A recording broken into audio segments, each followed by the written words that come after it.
Okay, fine.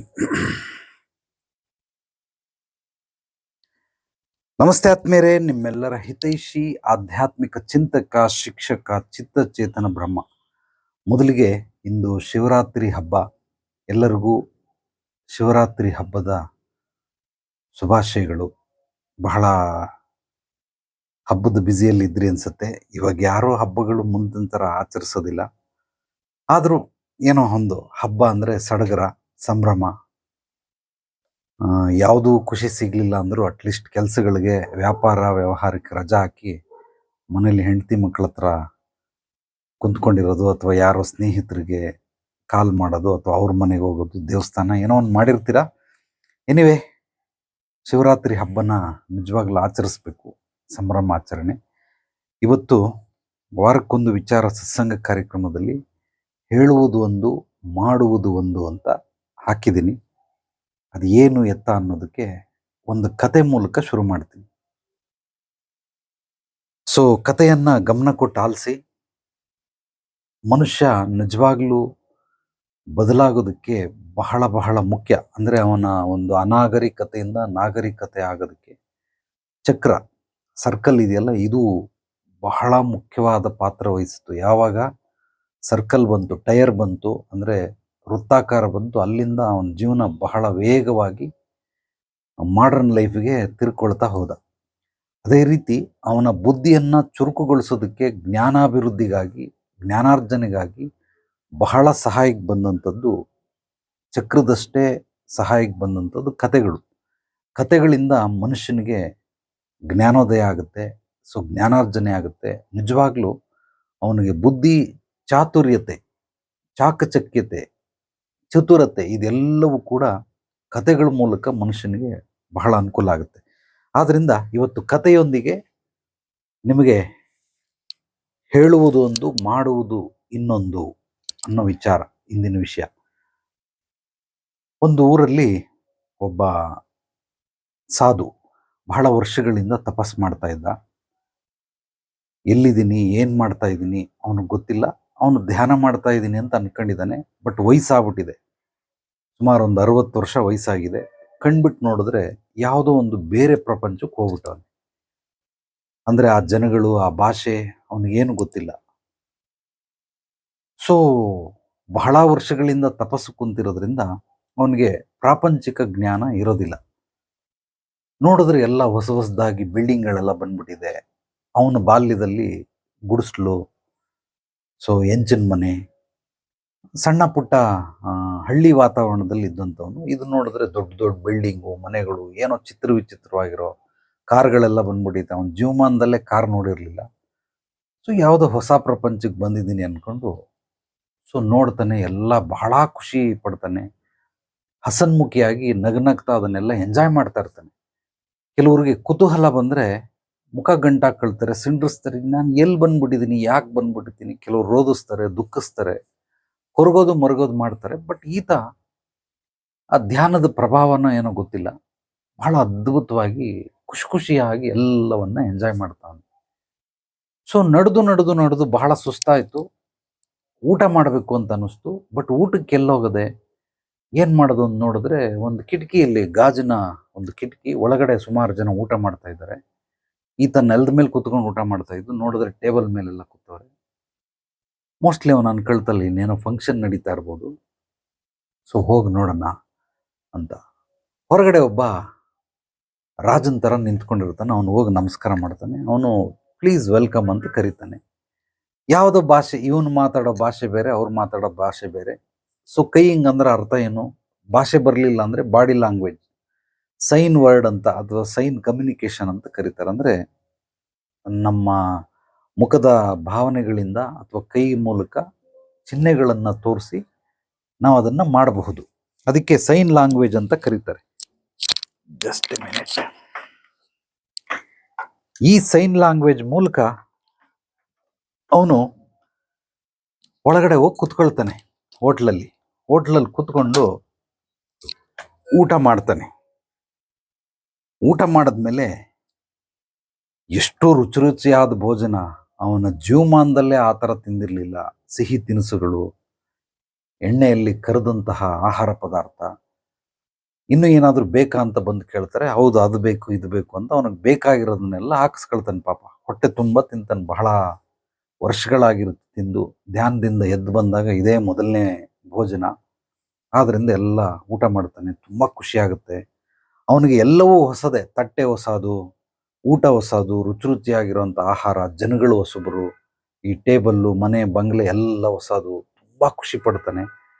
ಒಳಗಡೆ ಆಹ್ಲಾದಕರವಾಗಿ ಆನಂದ, ಸಂತೋಷ ಬೇರೆ, ನಲಿವು ಬೇರೆ, ಸುಖ ಬೇರೆ, ಆನಂದ ಬೇರೆ. ಇವನಿಗೆ ಆನಂದ ಪರಮಾನಂದ ಆಗ್ತಾ ಇದೆ ಇದನ್ನೆಲ್ಲ ನೋಡಿದ್ಮೇಲೆ. ಅದಾದ್ಮೇಲೆ ತುಂಬ ಥ್ಯಾಂಕ್ಸ್ ಅಂತೇಳಿ ನಮಸ್ಕಾರ ಮಾಡ್ಬಿಟ್ಟು ಹೊರಗಡೆ ಹೋಗ್ತಾನೆ. ಹೊರಗಡೆ ಹೋದರೆ ಅವನು ಹಿಡ್ಕೊಳ್ತಾನೆ. ಅವ್ರ ಭಾಷೆಯಲ್ಲಿ ಕೇಳ್ತಾನೆ, ಅಂದರೆ ದುಡ್ಡು ಕೊಡು ಅಂತ ಕೇಳ್ತಾನೆ. ಮುಂಚೆ ಇವನು ಒಳಗಡೆ ಹೋಗ್ಬೇಕಾದ್ರೆ ವೆಲ್ಕಮ್ ಮಾಡಿದವನು ಅವನು ಹೊರಗಡೆ ನಿಂತ್ಕೊಳ್ಳೋಂತಹ ಸೇವಕ, ಅಂದರೆ ವೆಯ್ಟರ್. ಇನ್ನು ಎಲ್ಲರನ್ನು ವೆಲ್ಕಮ್ ಮಾಡೋದಕ್ಕೆ ಹೊರಗಡೆ ಒಬ್ಬ ರಾಜನ ಥರ ಡ್ರೆಸ್ ಹಾಕ್ಕೊಂಡಿರ್ತಾನೆ. ಅದು ಅವನಿಗೆ ರಾಜ ಅಂತ ಇವನು ತಿಳ್ಕೊಂಡಿರ್ತಾನೆ. ಅವನು ಏನು ಅಂದ್ಕೊಂಡು ಊಟ ಮಾಡ್ತಾನೆ ಅಂದರೆ, ಏನೋ ಫಂಕ್ಷನ್ ನಡೀತಾ ಇದೆ ಇಲ್ಲಿ, ಆ ಫಂಕ್ಷನ್ಗೆ ಎಲ್ರಿಗೂ ಕರೆದು ಊಟ ಹಾಕ್ತಾವ್ರೆ, ಅಂದರೆ ಧರ್ಮಛತ್ರ ಅಂತ ಅಂದ್ಕೊಂಡಿದ್ದಾನೆ. ಊರಲ್ಲಿ ಏನೋ ಫಂಕ್ಷನ್ ಆದರೆ ದೇವಸ್ಥಾನಗಳಲ್ಲಿ ಊಟ ಹಾಕ್ತಾರಲ್ಲ ಆ ಥರ ಅಂತ ಅಂದ್ಕೊಂಡು ಹೊಟ್ಟೆ ತುಂಬ ತಿಂದಿರ್ತಾನೆ.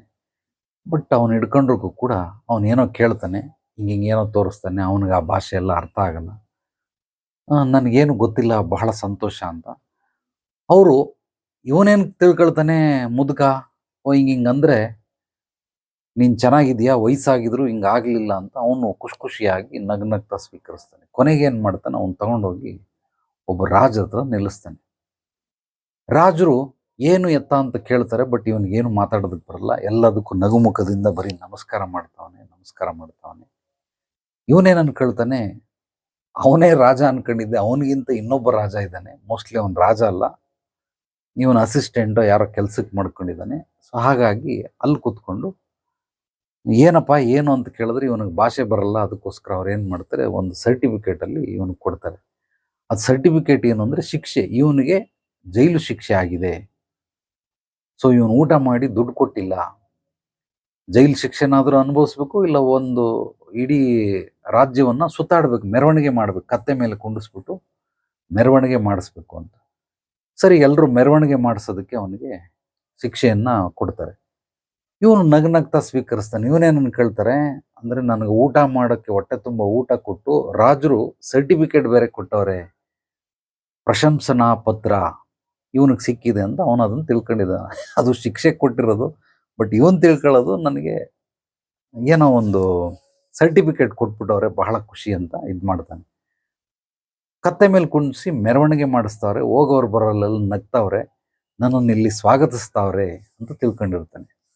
ಅಂದರೆ ಅಲ್ಲಿ ನಡೆದಿರೋ ವಿಚಾರನೇ ಬೇರೆ, ಇವನು ಅನ್ಕೊಳ್ತಾ ಇರೋದೇ ಬೇರೆ. ಅಲ್ಲಿ ಏನೋ ನಡೀತಾ ಇದೆ, ಬಟ್ ಇವನು ಎಲ್ಲವನ್ನ ಬಹಳ ಬಹಳ ಸಕಾರಾತ್ಮಕವಾಗಿ ಸ್ವೀಕರಿಸ್ತಾವನೆ.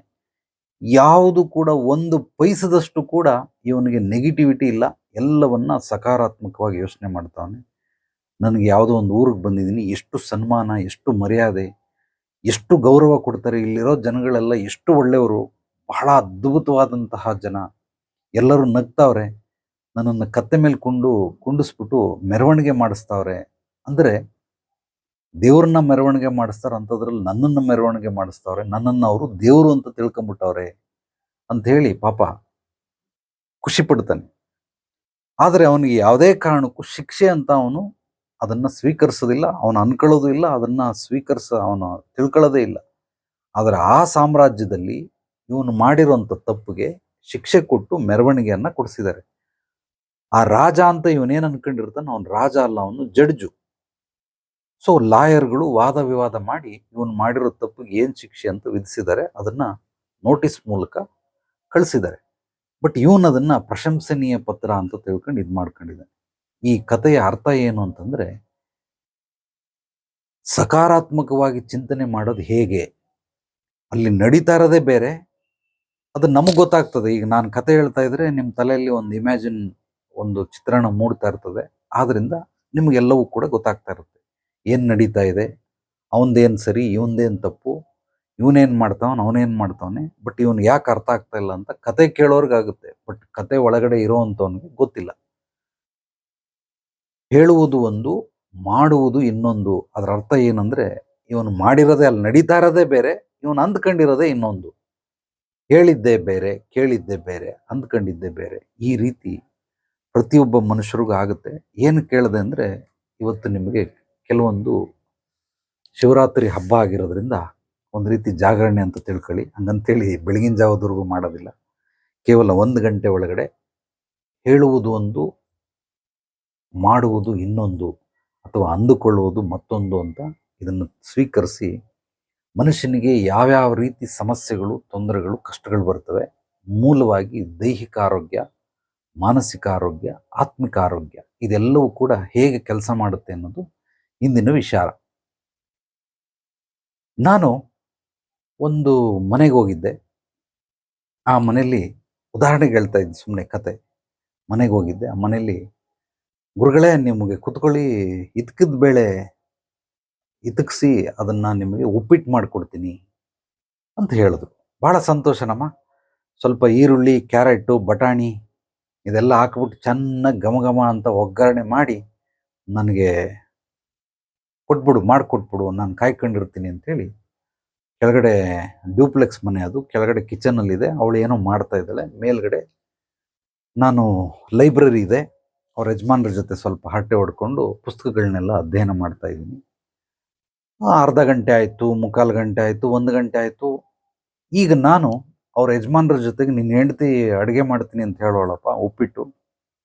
ಹಂಗಾಗಿರೋದ್ರಿಂದ ಉಪ್ಪಿಟ್ಟು ಬರ್ತಾ ಇದೆ. ಅದು ಇದ್ಕದ ಬೇಳೆ ಹಾಕಿ, ಬಟಾಣಿ, ಕೊಬ್ಬರಿ ಗಿಬ್ರಿ ಎಲ್ಲ ಹಾಕಿ, ಅದೇನದು ಕ್ಯಾರೆಟ್ ಎಲ್ಲ ಹಾಕಿ ಅದ್ಭುತವಾಗಿ ತರಕಾರಿ ಉಪ್ಪಿಟ್ಟು ಮಾಡಿಕೊಡ್ತಾಳೆ. ಬಹಳ ಸಂತೋಷ. ಘಮ ಘಮ ಅಂತ ಅದನ್ನು ನೆನೆಸ್ಕೊಂಡ್ರೆ ಬಾಯಲ್ಲಿ ನೀರು ಸೋರ್ತದೆ. ಆಲ್ರೆಡಿ ಉಪ್ಪಿಟ್ಟು ಸ್ವಾದ ಬಂದ್ಬಿಟ್ಟೈತೆ. ಸೊ ಎಲ್ಲ ರೆಡಿ ಮಾಡಿ ಕುತ್ಕೊಂಡಿದ್ದಾಗ, ಊಟ ರೆಡಿ ಆಯಿತು ಬನ್ನಿ ಅಂತ ಕರೆದ್ಲು. ನಾನು ಅವ್ರ ಯಜಮಾನ್ರು ಸೀದಾ ಕೆಳಗಡೆ ಹೋಗಿ ಕೈ ತೊಳ್ಕೊಂಡು ಡೈನಿಂಗ್ ಟೇಬಲ್ ಮೇಲೆ ತಟ್ಟೆ ಎಲ್ಲ ಹಾಕಿದ್ಲು. ನೋಡಿದ್ರೆ ಚಿತ್ರಾನ್ನ ಬಂದ್ಬಿಟ್ಟೈತೆ. ನನ್ನ ಮೈಂಡಿಗೆ ತಲೆ ಕೆಟ್ಟೋಯ್ತು. ಅಯ್ಯೋನ, ಉಪ್ಪಿಟ್ಟು ಮಾಡ್ತೀನಿ, ಇದ್ಕದ ಬೇಳೆ ಉಪ್ಪಿಟ್ಟು ಅಂದ್ಬಿಟ್ಟು ಚಿತ್ರಾನ್ನ ಮಾಡ್ಬಿಟ್ಟವಳಲ್ಲಪ್ಪ ಅಂತ. ಇದು ಯಾಕಮ್ಮ ಹಿಂಗೆ ಮಾಡಿದೆ? ನೀನು ಹೇಳಿದ ಉಪ್ಪಿಟ್ಟು ತಾನೇ, ಇದ್ಕದ ಬೇಳೆ ಉಪ್ಪಿಟ್ಟು ಮಾಡ್ತೀನಿ ಅಂತ ಹೇಳಿದೆ. ನೋಡಿದ್ರೆ ಇದು ಯಾವುದು ಚಿತ್ರಾನ್ನ ಮಾಡಿ ಇಟ್ಬಿಟ್ಟಿದ್ಯಾ ಅಂತ. ಇಲ್ಲ ಗುರುಗಳೇ, ಮಾಡ್ತೀನಿ ಅಂತಂದೆ. ನೋಡಿದೆ ಉಪ್ಪಿಟ್ಟಿರಲಿಲ್ಲ. ಹಂಗಾಗಿ ಚಿತ್ರಾನ್ನಕ್ಕೆ ಬೇಕಾಗಿರೋ ಐಟಮ್ ಎಲ್ಲ ಇತ್ತು, ಮಾಡಿಬಿಟ್ಟಿದ್ದೀನಿ. ಸರಿ, ಏನು ಮಾಡೋಕ್ಕಾಗಲ್ಲ, ಆಯ್ತು ಕೊಡು ಅಂತಂದು ಅದನ್ನೇ ತಿಂದು ಇದು ಮಾಡ್ಕೊಂಡು ಬಂದೆ. ಅಂದರೆ ಈ ಒಂದು ಘಟನೆ ಏನಕ್ಕೆ ಹೇಳ್ತಾ ಇದ್ದೀನಿ ನಿಮಗೆ ಅಂದರೆ, ನಮಗೆ ಮೂಲವಾಗಿ ಶರೀರದಲ್ಲಿ, ಇದು ದೈಹಿಕ ಶರೀರ, ಇನ್ನೊಂದು ಮಾನಸಿಕ ಶರೀರ, ಮತ್ತೊಂದು ಆತ್ಮಿಕ ಶರೀರ. ಅಂದರೆ 3 ಪದರಗಳಿರ್ತವೆ. ಅದೇ ರೀತಿ ಈ ದೇಹದ ಒಳಗಡೆ ಇರುವಂಥ ಎಲ್ಲ ಅಂಗಾಂಗಗಳಲ್ಲಿ ಮೆದುಳು ಮತ್ತು ಹೃದಯ ಇದಕ್ಕೆ ಮೊದಲನೇ ಭಾಗ. ಅಂದರೆ ಸ್ಕೂಲಲ್ಲಿ ಚೆನ್ನಾಗಿ ಓದೋರನ್ನ ಲೀಡ್ರಾಗಿ ಮಾಡ್ತಾರಲ್ಲ, ಆ ರೀತಿ ಲೀಡ್ರ್ ಅಂತ ಅನ್ಕೊಳ್ಳಿ. ಸೊ ಮೆದುಳು ಮತ್ತು ಹೃದಯ ಇದು 2 ಬಹಳ ಮೂಲವಾದ, ಎಲ್ಲವೂ ಕೂಡ ಮುಖ್ಯವಾದವೇ, ಬಟ್ ಮೂಲವಾದ ಅಂಗ. ಇವ್ರನ್ನ ಲೀಡ್ರ್ ಅಂತ ಕರಿತೀವಿ. ಇನ್ನು ಮಿಕ್ಕಿದು ಕಣ್ಣು, ಮೂಗು, ಕಿವಿ, ಕಿಡ್ನಿ, ಲಿವರು, ವೃಷಣ, ಸೊ ಗುದದ್ವಾರ, ನವರಂಧ್ರಗಳು ಅಥವಾ ಪಂಚೇಂದ್ರಿಯಗಳು, ನೀವು ಯಾವುದನ್ನು ಬೇಕಾದರೂ ತಿಳ್ಕೊಳ್ಬೋದು. ಇದೆಲ್ಲ 2ನೇ ಸ್ಥಾನದಲ್ಲಿ ಬರುವಂತಹ ಅಂಗಾಂಗಗಳು. ಸೊ ಮೂಳೆ, ನರಮಂಡಲ, ಮಾಂಸಖಂಡಲ ಮತ್ತು ರಕ್ತ ಇವೆಲ್ಲವೂ ಕೂಡ, ರಕ್ತದೊಳಗಡೆ ಇರುವಂಥ ಜೀವಕೋಶಗಳು ಇದೆಲ್ಲವೂ ಕೂಡ ಸೂಕ್ಷ್ಮ ಜೀವಕೋಶಗಳು ಅಂತ ಕರೀತಾರೆ. ಇದೆಲ್ಲವೂ ಕೂಡ 3ನೇ ಹಂತದಲ್ಲಿ ಬರುವಂಥದ್ದು. ಸೊ ಮೊದಲೇನು ಮಾಡುತ್ತೆ, ಕೆಲವರಿಗೆ ಅನಾರೋಗ್ಯ ಯಾಕೆ ಬರುತ್ತೆ ಅಂತ ಸುಮಾರು ಜನ ಕಾಮೆಂಟ್ ಮಾಡಿದ್ದಾರೆ, ಪ್ರಶ್ನೆ ಕೇಳಿದ್ದಾರೆ. ಅದಕ್ಕೆ ಈ ವಾರದಲ್ಲಿ ಆರೋಗ್ಯದ ಬಗ್ಗೆ ಡೀಪ್ ನಾಲೆಡ್ಜ್ ಅಂತ ತಿಳ್ಕೊಳ್ಳಿ. ಈ ಒಂದು ಶಿವರಾತ್ರಿ ಹಬ್ಬದ ಪ್ರಯುಕ್ತ ಡೀಪ್ ನಾಲೆಡ್ಜ್ ಹೇಳ್ತಾ ಇದ್ದೀನಿ. ಯಾವಾಗ ಆಕೆ ಉಪ್ಪಿಟ್ಟು ಮಾಡ್ತೀನಿ ಅಂದ್ಲು, ನನ್ನ ಮೆದುಳು ಮತ್ತು ಹೃದಯ ಲೀಡ್ರ್ಗಳು ಇಲ್ಲಿರೋ ಎಲ್ಲರಿಗೂ ಕೂಡ ಮೆಸೇಜ್ ಕಳಿಸ್ಬಿಟ್ಟಿದ್ದಾರೆ. 2ನೇ ವರ್ಗದ ಅಂಗಾಂಗಗಳಿಗೆ ಉಪ್ಪಿಟ್ಟು ಬರ್ತಾ ಇದೆ, ಎಲ್ಲ ರೆಡಿಯಾಗಿ. ಇದ್ಕದ ಬೇಳೆಯಲ್ಲಿ ಮಾಡಿರುವಂಥದ್ದು, ತರಕಾರಿಗಳನ್ನು ಹಾಕಿ ಮಾಡಿರುವಂಥ ಉಪ್ಪಿಟ್ಟು ಬರ್ತಾ ಇದೆ, ದಯವಿಟ್ಟು ಎಲ್ಲರೂ ರೆಡಿ ಆಗಿ. ಎಲ್ಲ ರೆಡಿ ಆದರು. ಉಪ್ಪಿಟ್ಟು ಬರ್ತಾ ಇದೆ, ಉಪ್ಪಿಟ್ಟು ಬರ್ತಾ ಇದೆ, ಉಪ್ಪಿಟ್ಟು ಬರ್ತಾ ಇದೆ ಅಂತ. ಅದಾದಮೇಲೆ 2ನೇ ವರ್ಗದ ಜನಗಳೇನಿರ್ತಾರೆ, ಚೆನ್ನಾಗಿ ಓದೋವಂಥವ್ರು, ಅವರು 3ನೇ ವರ್ಗಕ್ಕೆ ಪಾಸ್ ಮಾಡ್ತಾರೆ. ಅಂದರೆ ಎಲ್ಲ ಜೀವಕೋಶಗಳಿಗೆ, ಜೀವಕಣಗಳಿಗೆ, ಸೆಲ್ಸ್ಗಳಿಗೆ ಪಾಸ್ ಮಾಡ್ತಾರೆ. ಉಪ್ಪಿಟ್ಟು ಬರ್ತಾ ಇದೆ, ಉಪ್ಪಿಟ್ಟು ಬರ್ತಾ ಇದೆ ಅಂತ. ಹೆಂಗೆ ಡಂಗೂರ ಸಾರ್ತೀರಿ ಆ ರೀತಿ ಮೆದುಳು ಮತ್ತು ಹೃದಯ ಡಂಗೂರ ಸಾರ್ತು 2ನೇ ವರ್ಗಕ್ಕೆ, 2ನೇ ವರ್ಗದವರು 3ನೇ ವರ್ಗದವ್ರಿಗೆ ಡಂಗೂರ ಸಾರ್ತಾವ್ರೆ. ಉದಾಹರಣೆಗೆ ಬಾಸ್ ಬಂದು ಮ್ಯಾನೇಜರ್ಗೆ ಹೇಳ್ದ, ಮ್ಯಾನೇಜರ್ ಹೋಗಿ ವರ್ಕರ್ಸ್ಗೆ ಹೇಳ್ತಾವ. ಇದನ್ನ ತಿಳ್ಕೊಂಡ್ರೆ ನಿಮಗೆ ಬಹಳ ಸಂತೋಷ ಆಗುತ್ತೆ. ಬಾಸ್ ಯಾರು? ಮೆದುಳು ಮತ್ತು ಹೃದಯ. ಮ್ಯಾನೇಜರ್ ಯಾರು? 2ನೇ ಅಂಗಾಂಗಗಳು, ಅವಯವಗಳು, ಇದೆಲ್ಲವೂ ಕೂಡ. ವರ್ಕರ್ಸ್ ಯಾರು? ಸೆಲ್ಸ್ಗಳು, ಬ್ಲಡ್ ಸೆಲ್ಸ್ ಅಥವಾ ಜೀವದಲ್ಲಿರುವಂಥ ಎಲ್ಲ ಜೀವಕೋಶಗಳಿಗೆ ಹೇಳ್ತು. ಹೇಳಿದ ತಕ್ಷಣನೇ ಎಲ್ಲರಿಗೂ ಮೆಸೇಜ್ ಹೋಗ್ಬಿಡ್ತು, ಸೊ ಉಪ್ಪಿಟ್ಟು ಬರ್ತಾ ಇದೆ, ಉಪ್ಪಿಟ್ಟು ಬರ್ತಾ ಇದೆ. ಈಗ ನಾನು ಚಿತ್ರಾನ್ನ ತಿಂದ ತಕ್ಷಣ ಏನಾಗುತ್ತೆ, ಎಲ್ಲರಿಗೂ ನಿರಾಸೆ ಉಂಟಾಗುತ್ತೆ. ಆದ್ರಿಂದ ಆ ಒಂದು ಚಿತ್ರಾನ್ನನ ದೇಹ ಅಥವಾ ಎಲ್ಲ ಜೀವಕಣಗಳು, ಜೀವಕೋಶಗಳು 1ನೇ ವರ್ಗ, 2ನೇ ವರ್ಗ, 3ನೇ ವರ್ಗ ಅದನ್ನು ಅಕ್ಸೆಪ್ಟ್ ಮಾಡಲ್ಲ. ನೀವು ಅಮೃತನೇ ಸೇವನೆ ಮಾಡಿದರೂ ಕೂಡ ಅದು ನಿಮಗೆ ಅಮೃತವಾಗಿ ಪರಿಣಾಮ ಬೀರೋದಿಲ್ಲ. ಇದು ನಿಮಗೆ ಕಲ್ಮಶವಾದ ಆಹಾರವಾಗುತ್ತೆ. ಹೇಳುವುದು ಒಂದು, ಮಾಡುವುದು ಇನ್ನೊಂದು. ಹೇಳುವುದು ಒಂದು, ಮಾಡುವುದು ಇನ್ನೊಂದು. ಹೇಳಿದ್ದೇನು ಉಪ್ಪಿಟ್ಟು ಕೊಡ್ತೀನಿ ಅಂತ, ಅಲ್ಲಿ ಬಡಿಸಿದ್ದೇನು ಚಿತ್ರಾನ್ನ. ಚಿತ್ರಾನ್ನ ಈಗ ಕಲ್ಮಶವಾದ ಆಹಾರ ಆಗೋಯ್ತು. ಆದ್ರಿಂದ ಕೆಲವರಿಗೆ ವಿಷ ತಿಂದರೂ ಬದುಕ್ತಾರೆ, ಕೆಲವ್ರಿಗೆ ಅಮೃತ ಕುಡಿದ್ರು ಸತ್ತೋಗ್ತಾರೆ. ಕಾರಣ ಏನು ಅಂದರೆ ಹೇಳುವುದು ಒಂದು, ಮಾಡುವುದು ಇನ್ನೊಂದು. ಆರೋಗ್ಯ ಮನುಷ್ಯನಿಗೆ ಹೇಗೆಲ್ಲ ಎಫೆಕ್ಟ್ ಮಾಡ್ತವೆ. ಈಗ ಉಪ್ಪಿಟ್ಟಲ್ಲಿರೋ ಕ್ಯಾಲ್ಸಿಯಂಗಳು ಅಂದರೆ ಪೋಷಕಾಂಶಗಳು, ತತ್ವಗಳು ದೇಹಕ್ಕೆ ಬೇಕಾಗಿರೋಂಥವು ಅದರಲ್ಲೂ ಐತೆ. ಚಿತ್ರಾನ್ನದಲ್ಲೂ ದೇಹಕ್ಕೆ ಬೇಕಾಗಿರೋ ಎಲ್ಲ ಪೋಷಕಾಂಶಗಳು ಇದೆ. ಅದು ಒಳ್ಳೆಯದೇ, ಇದು ಒಳ್ಳೆಯದೇ, ಅಥವಾ ಅದಕ್ಕಿಂತ ಇದೇ ಒಳ್ಳೆಯದು ಅಂತ ತಿಳ್ಕೊಳ್ಳಿ. ಆದರೆ ನೀವು ರಾಂಗ್ ಮೆಸೇಜ್ ಕೊಟ್ಟಾಗ ದೇಹ ಅದನ್ನು ಸ್ವೀಕರಿಸೋದಿಲ್ಲ.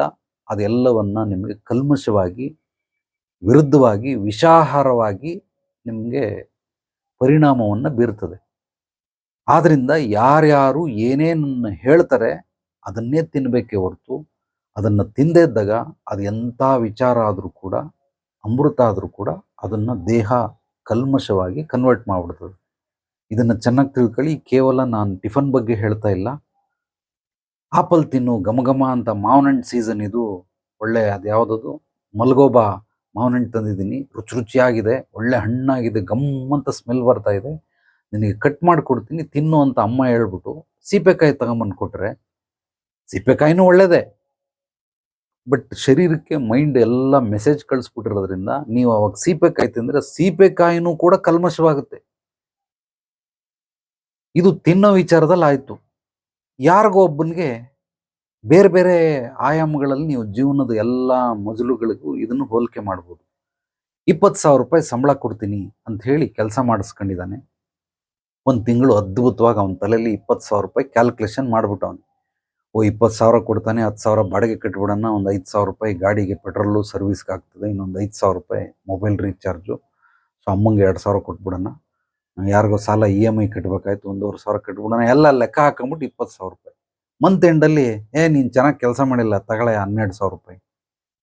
12,000 ರೂಪಾಯಿ ಅಂದಿದ ತಕ್ಷಣನೇ ಮೈಂಡು ಒಂದು ತಿಂಗಳಿಂದ ಕೆಲಸ ಮಾಡ್ತಾ ಇದೆ. 20,000 ಬರ್ತದೆ, 20,000 ಬರ್ತದೆ, 20,000 ಬರ್ತದೆ ಅಂದರೆ ಜಪ ಮಾಡ್ತಾವ್ರೆ, ಬರ್ತದೆ ಬರ್ತದೆ ಬರ್ತದೆ ಅಂತ. ನೋಡಿದ್ರೆ ಮಂತ್ ಎಂಡಲ್ಲಿ ಬರೀ 12,000 ರೂಪಾಯಿ ಕೊಟ್ಬಿಟ್ಟ. ಎಲ್ಲ ಇಡೀ ಮೈಂಡ್ ಎಲ್ಲ ಇವಾಗ ನಿರಾಸೆಗೊಳಗಾಯ್ತು. ಯಾವಾಗ ಅವಯವಗಳು ಪ್ಲಸ್ ಸೆಲ್ಸ್ಗಳೆಲ್ಲ ನಿರಾಸೆ ಉಂಟಾಗುತ್ತೆ ಆಗ ಮನುಷ್ಯನಿಗೆ ಅನಾರೋಗ್ಯ ಬರ್ತದೆ.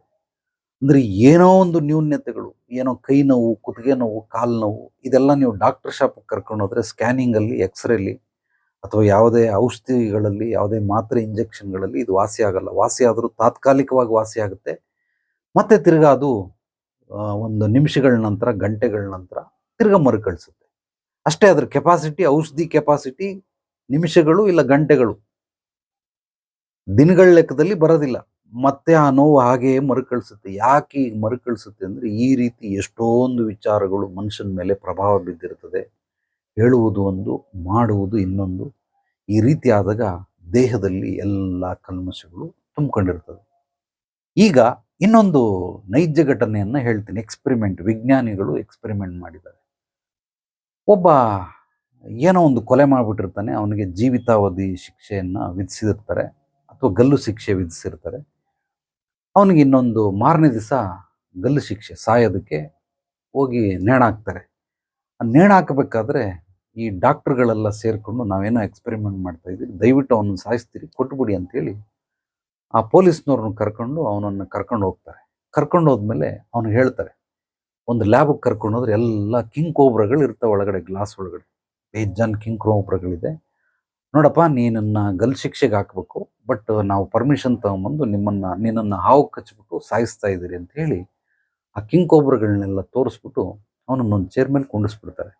ಅಯ್ಯೋ, ನನಗೆ ನೇಣೆ ಹಾಕ್ಬಿಡಿ, ಕಿಂಗ್ ಕೋಬ್ರಾ ಕಚ್ಚೋದು ನನಗೆ ಅಷ್ಟು ಇಷ್ಟ ಆಗೋದಿಲ್ಲ, ಬೇಡ ಅಂತ ರಿಕ್ವೆಸ್ಟ್ ಮಾಡ್ಕೊಳ್ತಾನೆ. ಇಲ್ಲ, ಪರ್ಮಿಷನ್ ಕೊಟ್ಟಿದ್ದಾರೆ, ನಾನು ಹಿಂಗೆ ಮಾಡೋದು ಅಂದ್ಬಿಟ್ಟು ಒಂದು ಚೇರು ಕುಂಡಿಸ್ಬಿಟ್ಟು, ನೀನೇನು ಭಯ ಬೀಳ್ಬೇಡ, ಕಣ್ಣು ಕಟ್ಬಿಡ್ತೀರಿ ಅಂತ ಅಂದ್ಬಿಟ್ಟು ಕಣ್ಣು ಕಟ್ಬಿಟ್ಟು ಹಾವು ಬಂದು ಹಿಂಗೆ ಕಚ್ತದೆ ಕೈಗೆ. ಕಚ್ಚಿದ ತಕ್ಷಣನೇ ಇದೆ ನಿಧಾನವಾಗಿ ವಿಷ ಎಲ್ಲ ಹೊರಗಡೆ ಹೋಗ್ತದೆ. ಡಾಕ್ಟ್ರಲ್ಲಿ ಎಕ್ಸ್ಪ್ಲೇನ್ ಮಾಡ್ತಾವ್ರೆ, ಈಗ ಹಾವು ಕಚ್ಬಿಟ್ಟೈತಪ್ಪ, ನಿನಗೆ ವಿಷ ನಿಧಾನವಾಗಿ ಬ್ಲಡ್ಡಲ್ಲಿ ಹೋಗ್ತಾ ಇದೆ, ಬ್ಲಡ್ ವೈರಲ್ಲಿ ನಿನ್ನ ಬ್ರೈನ್ಗೆ ಹೋಗುತ್ತೆ, ಬ್ರೈನಿಂದ ಇಡೀ ಶರೀರವನ್ನೆಲ್ಲ ಆವರಿಸ್ಕೊಳ್ತದೆ, ನಿಧಾನಕ್ಕೆ ಹೋಗ್ತಾ ಇದೆ. ಹಾವು ಕಚ್ಚಿ ನಿನಗೆ ಕೇವಲ 30 ನಿಮಿಷಗಳಲ್ಲಿ ನೀನು ಸತ್ತೋಗ್ಬಿಡ್ತೀಯಾ, ನಿನ್ನ ಬಾಯಲ್ಲಿ ನೊರೆ ಬರ್ತದೆ, ನಿನ್ನ ಶರೀರ ಎಲ್ಲ ನೀಲ್ಗಟ್ಟುತ್ತೆ. ಸೊ ನೀಲ್ಗಟ್ಟಿದಾಗ ಖಂಡಿತವಾಗ್ಲೂ ಇದೆಲ್ಲವೂ ಕೂಡ ನಿನಗೆ ಅದ್ಭುತವಾದಂತಹ ಸಾವು, ಹಾವು ಕಚ್ಚಿ ಸತ್ತೆ ನೀನು ಅಂತಾನೆ. 10 ನಿಮಿಷ ಆಯಿತು, 15 ನಿಮಿಷ ಆಯಿತು, 20 ನಿಮಿಷ ಆಯಿತು, 25 ನಿಮಿಷ ಆಯಿತು, 30 ನಿಮಿಷ ಆಗೋಯ್ತು. ಅವ್ನು ಕೊನೆಗೆ ಹಿಂಗೆ ಅಂದು ಸತ್ತೋಗ್ಬಿಟ್ಟ. ಸತ್ತೋದ್ಮೇಲೆ ಡಾಕ್ಟ್ರು ಬಂದು ನಾಡಿ ಹಿಡಿದು ನೋಡ್ತಾರೆ, ಇಲ್ಲೊಂದು ನರ ಇದೆ, ಅದನ್ನ ನೋಡಿದ್ರೆ ಉಸಿರಾಡ್ತಾವನ ಇಲ್ಲ ಗೊತ್ತಾಗುತ್ತೆ, ಅಥವಾ ಇಲ್ಲಿ ಹಿಂಗೆ ಹಿಡಿದ್ರು ಕೂಡ ಗೊತ್ತಾಗ್ತದೆ. ನೋಡಿದ್ರು ಇಲ್ಲ, ಸತ್ತವನು ಇವನು ಅಂತ. ಬಟ್ ನಿಜವಾಗ್ಲೂ ಇಲ್ಲಿ ನಡೆದಿದ್ದ ಘಟನೆ ಏನು ಅಂತಂದ್ರೆ, ಅವನಿಗೆ ಸೂಜಿ 2 ಸೂಜಿ ತಗೊಂಡು ಚುಚ್ಚಿರ್ತಾರೆ. ಆ ಸೂಜಿಲಿ ಏನೂ ಇಲ್ಲ, ಆಯಿಂಟ್ಮೆಂಟು ಇಲ್ಲ, ನೀರು ಇಲ್ಲ, ಸುಮ್ಮನೆ ಸೂಜಿ ತಗೊಂಡು ಚುಚ್ಚಿರ್ತಾರೆ. ಅವನ ಮೈಂಡಲ್ಲಿ ಏನು ಅನ್ಕೊಂಡಿರ್ತಾನೆ, ನನಗೆ ಹಾವು ಕಚ್ಚಿಬಿಟ್ಟಿದೆ ಅಂತ ಅನ್ಕೊಂಡಿದ್ದಾನೆ. ಈಗ ಹಾವು ಕಚ್ಚಿದೆ ಅಂತ ಅನ್ಕೊಂಡಿರೋದ್ರಿಂದ ಬಾಯಲ್ಲಿ ನೊರೆ ಕೂಡ ಬಂದಿದೆ ಅವನಿಗೆ. ಆದರೆ ಕಣ್ಣು ಕಟ್ಟಿರೋದ್ರಿಂದ ನಿಜವಾಗ್ಲೂ ಹಾವು ಕಚ್ಚಿದೆಯಾ ಇಲ್ವಾ ಅದು ಗೊತ್ತಿಲ್ಲ. ಬಟ್ ಯಾವಾಗ ಇದು ಕಚ್ಚಿತು, ಅವನು ನಿಜವಾಗ್ಲೂ ಹಾವು ಕಚ್ಚಿದೆ ಅನ್ಕೊಂಡು ಅದಕ್ಕೆ ನೊರೆ ಬಂತು, ಶರೀರ ಎಲ್ಲ ನೀಲ್ಗಟ್ಟಿತು. ಖಂಡಿತವಾಗ್ಲೂ ಅವನ ಶರೀರ ಎಲ್ಲ ಬ್ಲೂ ಕೃಷ್ಣನ ಅವತಾರ ತಾಳ್ಬಿಟ್ಟವನೆ. 30 ನಿಮಿಷದಲ್ಲಿ ಸತ್ತೇ ಹೋದ. ಯಾಕೆ ಹೀಗಾಯ್ತು? ಇದರ ಹಿನ್ನೆಲೆ ಏನು? ಇದರ ವೈಜ್ಞಾನಿಕವಾದಂತಹ ಚಿಂತನೆಗಳೇನು? ಚಿಂತನೆ ಅನ್ನೋದಕ್ಕಿಂತ ಪ್ರೂಫೇ ಇದೆ.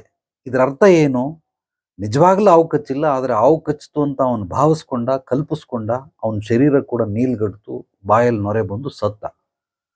ಇದಕ್ಕೆ ಕಾರಣ ಏನು ಅಂದರೆ, ಮೆದುಳು, ಹೃದಯ ಬೇರೆ 2ನೇ ವರ್ಗದ ಅಂಗಾಂಗಗಳಿಗೆ ಏನು ಮೆಸೇಜ್ ಮಾಡಿರುತ್ತೆ, ಆ ಮೆಸೇಜ್ 2ನೇ ವರ್ಗದವರು ಪ್ರತಿಯೊಂದು ಸೆಲ್ಸ್ಗೂ, ದೇಹದಲ್ಲಿರೋ ಎಲ್ಲ ಜೀವಕೋಶಗಳಿಗೆ ಮೆಸೇಜ್ ಮಾಡಿಬಿಟ್ಟಿರುತ್ತೆ, ಇಂಥದ್ದು ಬರ್ತದೆ ಅಂತ.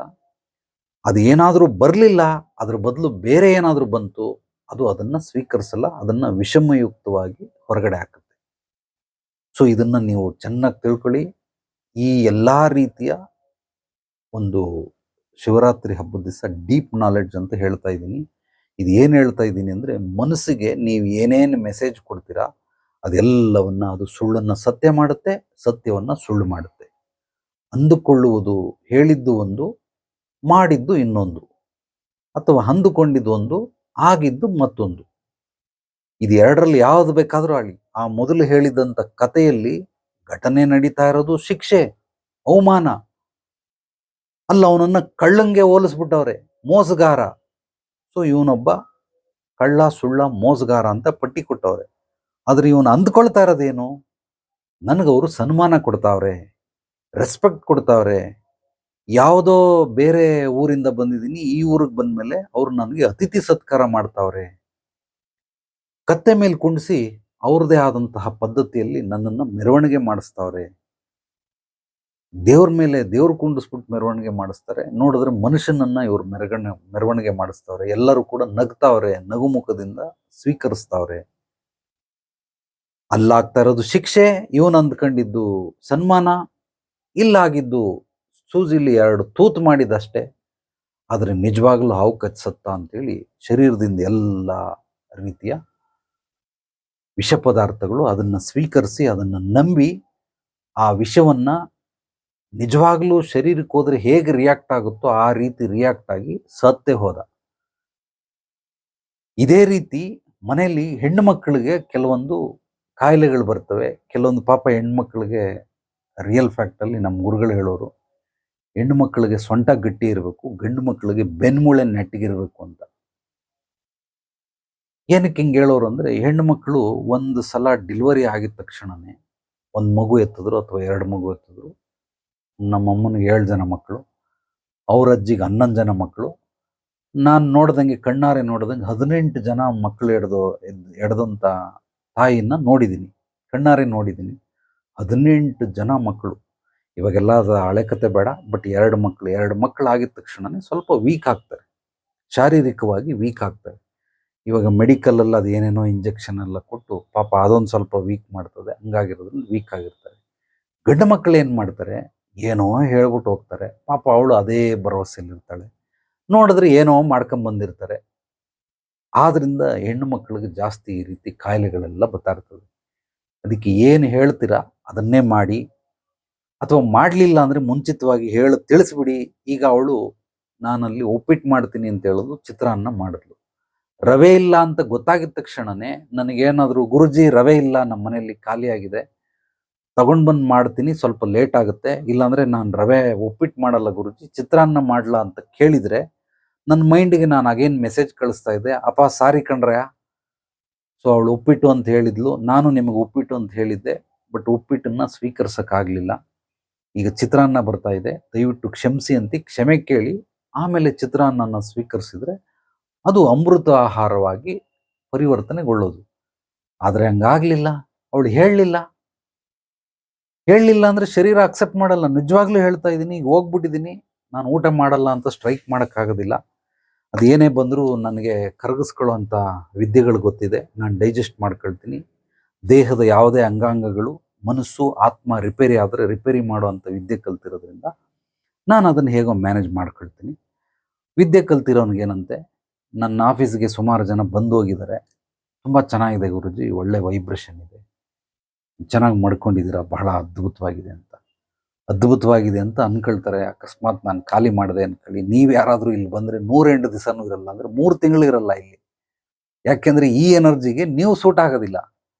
ನನಗೆ ನೀವು ಬೂತ್ ಬಂಗ್ಲಾ ಕೊಡಿ, ಅದನ್ನು ರಿಪೇರಿ ಮಾಡ್ಕೊಳ್ತೀನಿ. ಕೆಲಸ ಗೊತ್ತಿರೋನಿಗೆ ಏನಂದರೆ, ಸ್ಮಶಾನ ಕೊಡಿ, ನಾನು ದೇವಸ್ಥಾನ ಕಟ್ತೀನಿ, ಮರುಭೂಮಿ ಕೊಡಿ, ಕಾಡು ಮಾಡ್ತೀನಿ. ಸೊ ಏನೇನು ಮನುಷ್ಯ ರಿಜೆಕ್ಟ್ ಅಂತ ಮಾಡ್ತಾನೋ ಅದನ್ನೆಲ್ಲವನ್ನ ನಾನು ರೂಪಾಂತರಣಗೊಳಿಸಿ ಅತ್ಯದ್ಭುತವಾದ ನಿಸರ್ಗ ತಾಣವನ್ನಾಗಿ ರೂಪಾಂತರಣಗೊಳಿಸೋ ವಿದ್ಯೆ ನನಗೆ ಗೊತ್ತಿರೋದ್ರಿಂದ ನಾನು ಮಾಡ್ಕೊಳ್ತೀನಿ. ಆದರೆ ಈ ವಿದ್ಯೆಗಳು ಎಲ್ರಿಗೂ ಗೊತ್ತಿರಲ್ಲ, ಎಲ್ರಿಗೂ ಗೊತ್ತಾಗೋದಕ್ಕೆ ಸಾಧ್ಯವಿಲ್ಲ, ಎಲ್ರಿಗೂ ಕಲಿಯೋದು ಇಲ್ಲ. ಕಲಿಯೋಕ್ಕೆ ಜನ್ಮದ ಪುಣ್ಯ ಬೇಕು. ಹಂಗಾಗಿರೋದ್ರಿಂದ ಇದೆಲ್ಲ ಋಷಿ ವಿದ್ಯೆ, ಬ್ರಹ್ಮವಿದ್ಯೆ, ಸೂಕ್ಷ್ಮ ವಿದ್ಯೆ ಅಂತ ಕರೀತಾರೆ. ಅಷ್ಟು ಸುಲಭವಾಗಿ ಎಲ್ರಿಗೂ ಕಲಿಯೋಕ್ಕಾಗೋದಿಲ್ಲ. ಬಟ್ ನಾನು ನಿಮಗೆ ಜನರಲ್ಲಾಗಿ ಹೇಳ್ತಾ ಇದ್ದೀನಿ, ಏನಕ್ಕೋಸ್ಕರ ಈ ರೀತಿ ಆಗುತ್ತೆ. ಗಂಡಸರಿಗೆ ಆಗಲಿ ಹೆಂಗಸರಿಗೆ ಆಗಲಿ ದೈಹಿಕವಾಗಿ ಕಾಯಿಲೆಗಳು ಬರ್ತವೆ. ಆ ಕಾಯಿಲೆಗಳು 2 ರೀತಿ, ಸ್ಥೂಲಕ್ಕೆ ಸಂಬಂಧಪಟ್ಟಂತಹ ಕಾಯಿಲೆಗಳು ಬೇರೆ, ಸೂಕ್ಷ್ಮಕ್ಕೆ ಸಂಬಂಧಪಟ್ಟಂತಹ ಕಾಯಿಲೆಗಳು ಬೇರೆ. ಚೆನ್ನಾಗಿ ಅರ್ಥ ಮಾಡ್ಕೊಳ್ಳಿ. ದೇಹದಲ್ಲಿ ಏನಾದರೂ ಜ್ವರ ಗಿರ ಬಂದರೆ ಆಸ್ಪತ್ರೆಗೆ ಹೋದರೆ ಒಂದು ಇಂಜೆಕ್ಷನ್ನು, ಮಾತ್ರೆ, ಸಿರಪ್ ಕೊಡ್ತಾರೆ, ವಾಸಿ ಆಗುತ್ತೆ. ಸೊ ಈ ಕುತ್ತಿಗೆ ನೋವು, ಮಂಡಿ ನೋವು, ಸೊಂಟ ನೋವು, ಭುಜ ನೋವು, ಏನೋ ಕಣ್ಣು, ತಲೆನೋವು, ಇವೆಲ್ಲ ಏನು ಅಂತಂದರೆ ಸೂಕ್ಷ್ಮ ಶರೀರ. ನಮಗೆ ಸ್ಥೂಲ ಶರೀರ, ಸೂಕ್ಷ್ಮ ಶರೀರ, ಕಾರಣ ಶರೀರ ಅಂತ 3 ಶರೀರಗಳಿದ್ದಾವೆ. ಸ್ಥೂಲ ಶರೀರದಲ್ಲಿ ಏನಾದರೂ ಆದರೆ ಅದನ್ನು ಡಾಕ್ಟರ್ ವಾಸಿ ಮಾಡ್ತಾರೆ. ಸೂಕ್ಷ್ಮ ಶರೀರದಲ್ಲಿ ಏನಾದರೂ ಡ್ಯಾಮೇಜ್ ಆಗಿದ್ರೆ ಅದು ನನ್ನಂಥವ್ರು ಯಾರಾದರೂ ದೈವಿಕ ಪರಿಹಾರ ಪದ್ಧತಿ ಅಥವಾ ದೈವಿಕ ಚಿಕಿತ್ಸಾ ಪದ್ಧತಿ ಅಂತ ಕರೀತಾರೆ. ಇಂಗ್ಲೀಷಲ್ಲಿ ಇದನ್ನು ಹೀಲಿಂಗ್ ಅಂತ ಕರೀತಾರೆ, ಕ್ಲೆನ್ಸಿಂಗ್ ಅಂತ ಕರೀತಾರೆ. ಸೊ ಕೌನ್ಸಿಲಿಂಗ್ ಮಾಡೋದ್ರ ಮೂಲಕ, ಹೀಲಿಂಗ್ ಮಾಡೋದ್ರ ಮೂಲಕ, ಕ್ಲೆನ್ಸ್ ಮಾಡೋದ್ರ ಮೂಲಕ, ಅಥವಾ ಮೆಡಿಟೇಷನ್ ಮಾಡಿಸೋದ್ರ ಮೂಲಕ, ಯೋಗ ನಿದ್ರೆ ಮೂಲಕ, ಅಥವಾ ಹಿಪ್ನೋಥೆರಪಿ ಮೂಲಕ ಹಲವಾರು 108 ರೀತಿ ವಿದ್ಯೆಗಳಿದ್ದಾವೆ. ಈ ಸೂಕ್ಷ್ಮ ಶರೀರವನ್ನು, ಕಾರಣ ಶರೀರದಲ್ಲಿರುವಂತಹ ಡ್ಯಾಮೇಜ್ಗಳನ್ನು ರೆಡಿ ಮಾಡೋದಕ್ಕೆ. ಆ ವಿದ್ಯೆ ಕಲ್ತಿರೋರು ಸೂಕ್ಷ್ಮ ಶರೀರದಲ್ಲಿ ಏನಾದರೂ ರಿಪೇರಿ ಮಾಡಿದ್ರೆ ಮಾತ್ರ ಇದು ವಾಸಿ ಆಗುತ್ತೆ ಹೊರತು ಡಾಕ್ಟ್ರ್ ಹತ್ರ ಹೋದರೆ ಇದು ಸಿಗೋದಿಲ್ಲ. ಯಾರಿಗೋ ಕುತ್ತಿಗೆ ನೋವು, ಸೊಂಟ ನೋವು, ಡಾಕ್ಟ್ರ್ ಹತ್ರ ಹೋದ್ರೆ ಆಯಿಂಟ್ಮೆಂಟ್ ಕೊಟ್ಟರು, ಹಚ್ಕೊಂಡ್ರು, ವಾಸಿ ಆಯಿತು ತಾತ್ಕಾಲಿಕವಾಗಿ. ಮತ್ತು ಮಾರನೇ ದಿವಸ ತಿರ್ಗಾ ಶುರುವಾಯಿತು. ತಿರ್ಗಾ ಡಾಕ್ಟ್ರ್ ಶಾಪ್ಗೆ ಹೋದರೆ ಎಕ್ಸ್ರೇ, ಸ್ಕ್ಯಾನಿಂಗ್ ಏನೇನೋ ಮಾಡಿಸಿದ್ರು, ಎಲ್ಲದರಲ್ಲೂ ನಾರ್ಮಲ್ ಅಂತಿದೆ. ಡಾಕ್ಟ್ರು ಪ್ಲಸ್ ಇರಬೇಕು ಇಲ್ಲ ಮೈನಸ್ ಇರಬೇಕು, ಅವಾಗೇ ಟ್ರೀಟ್ಮೆಂಟ್ ಮಾಡೋದು. ಅಲ್ಲಿ ಪ್ಲಸ್ಸು ಇಲ್ಲ ಮೈನಸ್ಸು ಇಲ್ಲ, ನ್ಯೂಟ್ರಲ್ ಇದೆ. ಏನಾಗಿಲ್ಲಮ್ಮ, ನಿನಗೆಲ್ಲ ಆರಾಮಾಗಿದೆ, ನೀನು ಸುಮ್ಮನೆ ಟೆನ್ಷನ್ ಮಾಡ್ಕೊಂಡಿದ್ಯಾ, ಕೂಲಾಗಿರು, ರೆಸ್ಟ್ ತಗೋ, ವಾಕಿಂಗ್ ಮಾಡು, ಮೆಡಿಟೇಷನ್ ಮಾಡು ಅಂತ ಪಾಪ ಡಾಕ್ಟ್ರು ಕೂಡ ಇವತ್ತು ಹೇಳೋದು ಕಲ್ತ್ಕೊಂಡವ್ರೆ. ಹಂಗೆ ಹೇಳಿದಾಗ ಸರಿ ಏನು ಹೇಳ್ತಾವ್ರೆ ಅಂತ ಗೊತ್ತಿಲ್ಲ. ಬಟ್ ಕುತ್ತಿಗೆ ನೋವು ಹಾಗೆ ಇದೆ, ಸೊಂಟ ನೋವು ಆಗಿದೆ, ವಾಸಿ ಮಾಡೋರು ಯಾರು ಅದನ್ನ? ಈಗ ಡಾಕ್ಟರ್ ಕೈ ಹತ್ಬಿಟ್ರು, ವಾಸಿ ಮಾಡೋರು ಯಾರು? ಸೊ ಇದನ್ನ ಯಾರ್ಯಾರು ಸೂಕ್ಷ್ಮ ವಿದ್ಯೆಗಳು ಕಲ್ತಿರ್ತಾರೆ, ಆ ಹೀಲಿಂಗ್ ಮಾಡೋದ್ರ ಮೂಲಕ ಇದು ಸರೋಗುತ್ತೆ. ಇನ್ನೊಂದು ಒಂದು ನಿಮಗೆ ಪದ್ಧತಿ ಹೇಳ್ತೀನಿ. ಅಂದರೆ ನನ್ನ ಬಾಲ್ಯದಲ್ಲಿ 80s ಅಂದರೆ 1980ನೇ ಇಸ್ವಿ ಆಸುಪಾಸಲ್ಲಿರೋರಿಗೆ ಚೆನ್ನಾಗಿ ಗೊತ್ತಾಗಿರುತ್ತೆ, ಹುಟ್ಟಿರೋರು ಅಥವಾ ಆ ಕಾಲದಲ್ಲಿ ಬೆಳೆದಿರೋರು. ಡಾಕ್ಟರ್ ಶಾಪ್ಗಳೇ ಇರಲಿಲ್ಲ, ಇತ್ತು ಎಲ್ಲೋ ಒಂದು 5-10 ಊರು ದಾಟ್ಬಿಟ್ಟು ಆಚೆ ಹೋದ್ರೆ ಡಾಕ್ಟರ್ ಶಾಪ್ಗಳು. ನಮಗೆ ಜ್ವರ ಬಂದ್ಬಿಡೋದು. ಜ್ವರ ಬಂದರೆ ಏನು ಮಾಡೋರು, ಚಿಟಿಕೆ ಹಾಕೋರು. ಒಂದು ಮಳೆಯನ್ನು ಕಾಯಿಸಿ ಹೊಟ್ಟೆ ಮೇಲೆ ಬರೆ ಇಡೋರು, 1, 2 ಹಿಂಗೆ 4 ಹೊಕ್ಕಳಿದೆಯಲ್ಲ ಅದ್ರ ಸುತ್ತ ಮೇಲೆ ಕೆಳಗಡೆ, ಈ ಕಡೆ ಒಂದು ಈ ಕಡೆ ಒಂದು, ಅಥವಾ 2 3 ಈ ರೀತಿ ಬರೆ ಇಡೋರು. ನನ್ನ ಹತ್ರ ಇದೆ, ಮಾರ್ಕ್ ಇದೆ. ಸುಮಾರು ಜನಕ್ಕೆ ನಾನು ಹೇಳೋ ಅಂಥವ್ರು 80-70ರ ದಶಕದಲ್ಲಿ ಹುಟ್ಟೋರು ಗೊತ್ತಿರುತ್ತೆ. ಬರೆ ಇಟ್ರೆ ವಾಸಿ ಆಗ್ಬಿಡೋದು ಜ್ವರ. ಇದೊಂಥರ ಅದ್ಭುತವಾದಂತಹ ಚಿಕಿತ್ಸೆ. ಒಂದು ಅದು ಯಾರ್ಯಾರು ನಾನು ಹೇಳ್ತಾ ಇದ್ದೀನಿ, ನೀವು ಮಾಡಿಸ್ಕೊಂಡಿದ್ರೆ ನಿಮ್ಗೆ ಗೊತ್ತಾಗ್ತದೆ, ಅಥವಾ ಮಾಡಿಸ್ಕೊಂಡಿಲ್ಲ ಅಂದ್ರೂ ಕೆಲವ್ರು ನೋಡಿರ್ತಾರೆ, ಅಣ್ಣನಿಗೋ ಅಕ್ಕನಿಗೋ ತಮ್ಮನಿಗೋ ಯಾರಿಗೋ ಮಾಡೋದನ್ನ ನೋಡಿರ್ತಾರೆ. ನಿಮ್ಗೆ ಅದು ಏನು ಹೇಳ್ತಾ ಇದ್ದೀನಿ ಅಂತ ಅರ್ಥ ಆಗ್ಬಿಡ್ತದೆ. ಮಳೆ ಚೆನ್ನಾಗಿ ಕಾಯಿಸ್ಬಿಟ್ಟು ಬಿಸಿ ಬಿಸಿಯಾಗಿ ತಟಕ್ಕಂತ ಬರ ಇಟ್ಬಿಡೋರು. ಸೊ ಚಿಟಿಕೆ ಇಡೋರು ಮಂಡಿ ಮೇಲೆ, ಹಿಂಗೆ ಕೈ ಮಡಚು ಅಂತ ಅಂದ್ಬಿಟ್ಟು ಇಲ್ಲಿಡೋರು ಅಥವಾ ಇಲ್ಲಿಡೋರು ಮಂಡಿನ, ಅಥವಾ ಹಿಂದ್ಗಡೆ ಈ ಕುಂಡಿ ಮೇಲ್ಗಡೆ 2 ಹೋಲ್ ಕಾಣಿಸ್ತವೆ, ನೀವು ಕನ್ನಡಿಲಿ ನೋಡ್ಕೊಳ್ಳಿ ಅಥವಾ ಗೊತ್ತಿರ್ತದೆ ಎಲ್ರಿಗೂ. ಕರೆಕ್ಟಾಗಿ ಕುಂಡಿ ಮೇಲೆ 2 ಹೋಲ್ ಕಾಣಿಸ್ತದೆ, ಅಲ್ಲಿ ಹೋಗ್ಬಿಟ್ಟು ಮಳೆ ಬಿಸಿ ಬಿಸಿ ಮಾಡಿ ಇಟ್ಬಿಡೋರು. ಅಂತ ಜ್ವರ, ನೆಗಡಿ, ಕೆಮ್ಮು ಏನಿದ್ರು ಎಲ್ಲ ವಾಸಿ ಆಗ್ಬಿಡೋದು, ಒಳ್ಳೆ ಸೂಪರಾಗಿ ವಾಸಿ ಆಗ್ಬಿಡೋದು. ಒಂದು ಇನ್ನೊಂದು, ನಾನು ಓದಿದ್ದು ಹೆಬ್ಬಾಳದಲ್ಲಿ, ಹೆಬ್ಬಾಳ ಗೌರ್ಮೆಂಟ್ ಸ್ಕೂಲ್ ಪಕ್ಕದಲ್ಲಿ, ಅಲ್ಲೊಬ್ರು ಬೂಬಮ್ಮ ಅಂತಿದ್ರು. ಸೊ ಬೂಬಮ್ಮ ಅಂದ್ರೆ ಅವ್ರು ಏನು ಮಾಡೋರು ಅಂದರೆ, ಒಂದು ತಾಯ್ತ ಕಟ್ಟುಗಳು ಬಟ್ಟೆಯಲ್ಲಿ ಕ್ಲೀನಾಗಿ ಹೊಲ್ದ್ಬಿಟ್ಟು ಗ್ರೀನ್ ಕಲರು ಕಪ್ಪು ದಾರ ಅದನ್ನ ಹಾಕ್ಬಿಟ್ಟು ಒಂದು ಸ್ವಲ್ಪ ವಿಭೂತಿ ಇಟ್ಕೊಂಡು ಹಾಲಾಗಿ ಬೂಲಾಕ್ ನಿರಂಜನ್ ಅಂತ ಅಂದ್ಬಿಟ್ಟು ಕಣ್ಮುಚ್ಚೋ ಅಂತ ಅಂತ ಊದ್ಬಿಡೋರು. ಸೊ ವಿಭೂತಿ ಎಲ್ಲ ಆಗೋದು, ಹಣೆಗೆ ಬಳಿಯೋರು, ತಲೆಗೆ ಬಳಿಯೋರು, ಶರೀರಕ್ಕೆಲ್ಲ ಬಳಿದ್ಬಿಟ್ಟು ಕಳಿಸ್ಬಿಡೋರು. ವಾಸಿ ಆಗ್ಬಿಡೋದು, ನಮ್ಗೆ ಜ್ವರ ವಾಸಿ ಆಗ್ಬಿಡೋದು. ಈ ಟೈಫಾಯ್ಡು, ಪ್ಲೇಗು, ಮಲೇರಿಯಾ ಇಂಥವು ದೊಡ್ಡ ದೊಡ್ಡ ಕಾಯಿಲೆಗಳು ಕೂಡ ಆ ದೃಷ್ಟಿ ತೆಗೆಯೋದ್ರಿಂದ ವಾಸಿ ಆಗ್ಬಿಡೋದು. ಹೆಂಗ್ ವಾಸಿ ಆಗೋಯ್ತಿದು? ಬಟ್ ಖಂಡಿತವಾಗಲೂ ವಾಸಿ ಆಗಿದೆ. ಇದು ನನ್ನ ಅನುಭವಗಳು ಹೇಳ್ತೀನಿ, ಬೇರೆಯವ್ರನ್ನೂ ನೋಡಿ, ನಮ್ಮ ಅಕ್ಕ, ಅಣ್ಣ, ತಮ್ಮ, ತಂಗಿ ಎಲ್ಲರಿಗೂ ಇದೇ ರೀತಿನೇ ಮಾಡ್ತಿದ್ದೆ. ಯಾಕೆಂದರೆ ಆಸ್ಪತ್ರೆಗೆ ಹೋಗೋಕೆ ದುಡ್ಡಿಲ್ಲ ನಮ್ಮ ಹತ್ರ. ಅವಾಗೇನು ದುಡ್ಡು ಅಂದರೆ ₹100 ಅಲ್ಲ, ಬರೀ 4 ಆಣಿ 8 ಆಣಿ ₹1 ₹2 ಇಸ್ಕೊಳ್ಳೋರು, ಅದೇ ದುಡ್ಡಿಲ್ಲ. ಅಷ್ಟು ದುಡ್ಡು ಕೊಡೋಕ್ಕೆ ಯೋಗ್ಯತೆ ಇಲ್ಲ ಪಾಪ ನಮ್ಗೆ. ಹಂಗಿಂದ ಬೂಬಮ್ಮ ಅಂದರೆ ಅವಳಿಗೇನೋ ಒಂದು 5 ಪೈಸೆ 10 ಪೈಸೆ ಕೊಟ್ಟರೆ ಮಾಡೋಳು. ಇನ್ನೊಬ್ರು ರಾಮಶಾಸ್ತ್ರಿ ಅಂತಿದ್ರು. ಆ ರಾಮಶಾಸ್ತ್ರಿಗಳ ಹತ್ರ ಹೋದ್ರೆ ಅವರು ಕೂಡ ಇಟ್ಕೊಂಡು ಏನೋ ಒಂದು ಮಂತ್ರ ಹೇಳ್ಬಿಟ್ಟು ತಾಕ ಮಾಕ್ಕೊಡಿ ಅವರು. ಸೊ ಸ್ವಲ್ಪ ಹಿಂಗೆ ಎದುರ್ಕೊಂಡಿದ್ದ ತಕ್ಷಣ ಜ್ವರ ಗಿರ ಎಲ್ಲ ಬಿಟ್ಟು ಹೋಗೋದು. ರಾತ್ರಿ ಹೋಗಿ ಮಲಗಿಬಿಟ್ರೆ ಬೆಳಿಗ್ಗೆ ಅಷ್ಟರಲ್ಲಿ ಜ್ವರನೂ ಇಲ್ಲ, ಏನೂ ಇಲ್ಲ, ವಾಸಿ ಆಗ್ಬಿಡೋದು. ಜ್ವರ ಹೆಂಗೆ ವಾಸಿ ಆಯಿತು? ಮಾತ್ರೆ ನುಂಗ್ದಿರಾ, ಇಂಜೆಕ್ಷನ್ ತಗೊಳ್ದಿರಾ, ಔಷಧಿ ಕುಡಿದಿರಾ, ಯಾವುದೇ ರೀತಿ ಕಷಾಯಗಳು ತಗೊಳ್ದಿರಾ ಜ್ವರ ಹೇಗೆ ವಾಸಿ ಆಗೋಯ್ತು? ಸೊ ಅದು ಮೈಂಡಲ್ಲಿ ನಾವು ಅಪ್ಪ ಅಮ್ಮ ಮಕ್ಕಳಿಗೆ ಮಾಡಿರ್ತಾರೆ, ಈ ಥರ ಬೂಬಮ್ಮನ ಹತ್ರ ಹೋಗಿ ವಿಭೂತಿ ಹಾಕಿಸ್ಕೊಂಬಂದ್ರೆ, ತಾಯ್ತ ಕಟ್ಟಿಸ್ಕೊಂಬಂದ್ರೆ ನಿನಗೆ ಜ್ವರ ವಾಸಿ ಆಗುತ್ತೆ. ಹಂಗಾಗಿ ನಾವು ಅದನ್ನು ಮಕ್ಕಳಲ್ವ ನಂಬಿಟ್ಟಿರ್ತೀರಿ. ಸೊ ಇಲ್ಲಾಂದರೆ ಚಿಟಿಕೆ ಇಕ್ಕಿಸ್ಕೊ, ನಾನು ಚಿಟಿಕೆ ಇಕ್ಕಿಸ್ಕೊಳ್ಳಲ್ಲ, ನನಗೆಲ್ಲ ಬೇಡ. ಹಂಗಾರೆ ನಡಿ ರಾಮಶಾಸ್ತ್ರಿ ಹತ್ರ ಹೋಗೋಣ. ಸೊ ಅವರು ಕುಂಟಪ್ಪ ಅಂತ ಒಬ್ಬರಿದ್ದರು, ಅವ್ರ ಹತ್ರ ಹೋಗಿ ಏನೋ ಮಂತ್ರಗಿಂತ್ರ ಹಾಕಿಸ್ಕೊಂಡು ಅವರು ಓಂ ಆಗ್ ಬೂಲಕ್ ಅಂತ ಅಂದ್ಬಿಟ್ಟು, ಅದು ಯೋಗದಂಡ ಇದೆ, ಆ ಯೋಗದಂಡದಿಂದ ಒಂದು 2-3 ಸಲ ಹಿಂಗೆ ಅನ್ನೋರು. ದರ್ಗಾ ಹೆಬ್ಬಾಳ ಬೆಟ್ಟದ ಮೇಲೆ ಆನಂದ ಲಿಂಗೇಶ್ವರ ಅಂತ ಬೆಟ್ಟ ಐತೆ, ಅದ್ರ ಕೆಳಗಡೆ ಒಬ್ಬರು ಮುಸ್ಲಿಮ್ಸ್ ತಾತ ಇದ್ರು, ನಾವೆಲ್ಲ ಮಾಮು ಅಂತ ಕರಿತಾ ಇದ್ವಿ. ನವಿಲ್ಗರಿಲಿ ತಗೊಂಡು ಅವರೆಲ್ಲ ಸಾಂಬ್ರಾಣಿ ಹಾಕ್ಬಿಟ್ಟು ಎಲ್ಲ ಹೋಗ್ಲಿ, ಎಲ್ಲ ನಿನ್ಗೇನೇನು ಜ್ವರ ಗಿರ ನೆಗಡಿ ಕೆಮ್ಮೆಲ್ಲ ಇದೆ, ದೃಷ್ಟಿಗಿಷ್ಟ ಎಲ್ಲ ಹೋಗ್ಬಿಡ್ಲಿ ಅಂದ್ಬಿಟ್ಟು ನವಿಲ್ಗಿರಿಲಿ ಪೂರ್ತಿ ಶರೀರವನ್ನೆಲ್ಲ ಸವರೋರು, ಹಿಂದೆ ಮುಂದೆ ಅಕ್ಕಪಕ್ಕ ಎಲ್ಲ ಸವರೋರು. ಅವ್ರಿಗೆ ಪಾಪ ಕೊಡ್ತಾಯಿದ್ದು 4 ಆಣಿ 5 ಪೈಸೆ 10 ಪೈಸದ ಕಾಲ ನಾನು ಹೇಳ್ತಾ ಇರೋದು.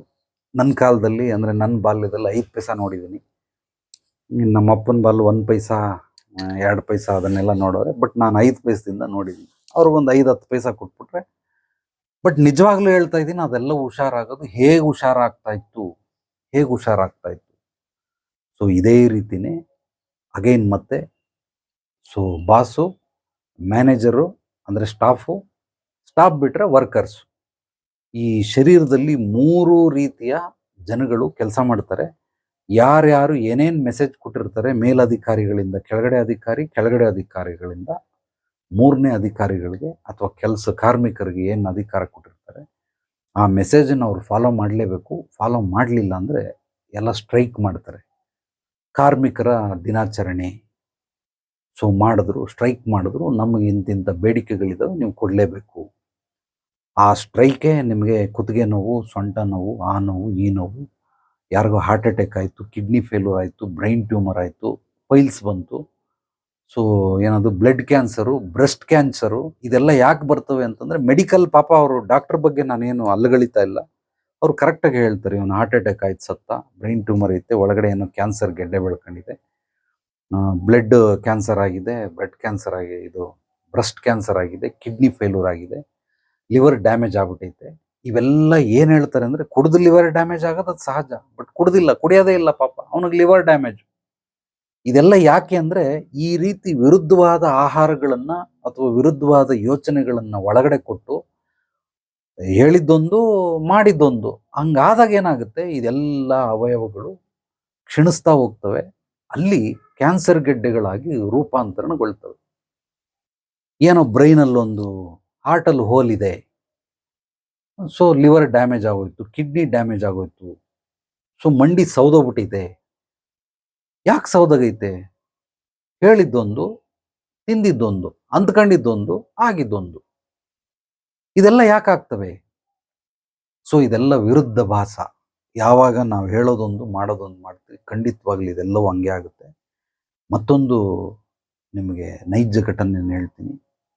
ಒಬ್ಬ ಬಹಳ ಎಲ್ಲೋ ನೈಟ್ ಶಿಫ್ಟ್ ಹೋಗ್ಬಿಟ್ಟವನು, ಒಂದು 12:30 ಆಗ್ಬಿಟ್ಟೈತೆ. ಬಸ್ ಸ್ಟಾಪಿಗೆ ಬರೋಷ್ಟರಲ್ಲಿ, ಬಸ್ ಸ್ಟಾಪಿಗೆ ಬಂದ, ಆ ಕಡೆ ಈ ಕಡೆ ಎಲ್ಲ ನೋಡಿದೆ, ಎಲ್ಲ ಹೋಟ್ಲು ಅಂಗಡಿ ಎಲ್ಲ ಬೀಗ ಹಾಕ್ಬಿಟ್ಟೈತೆ.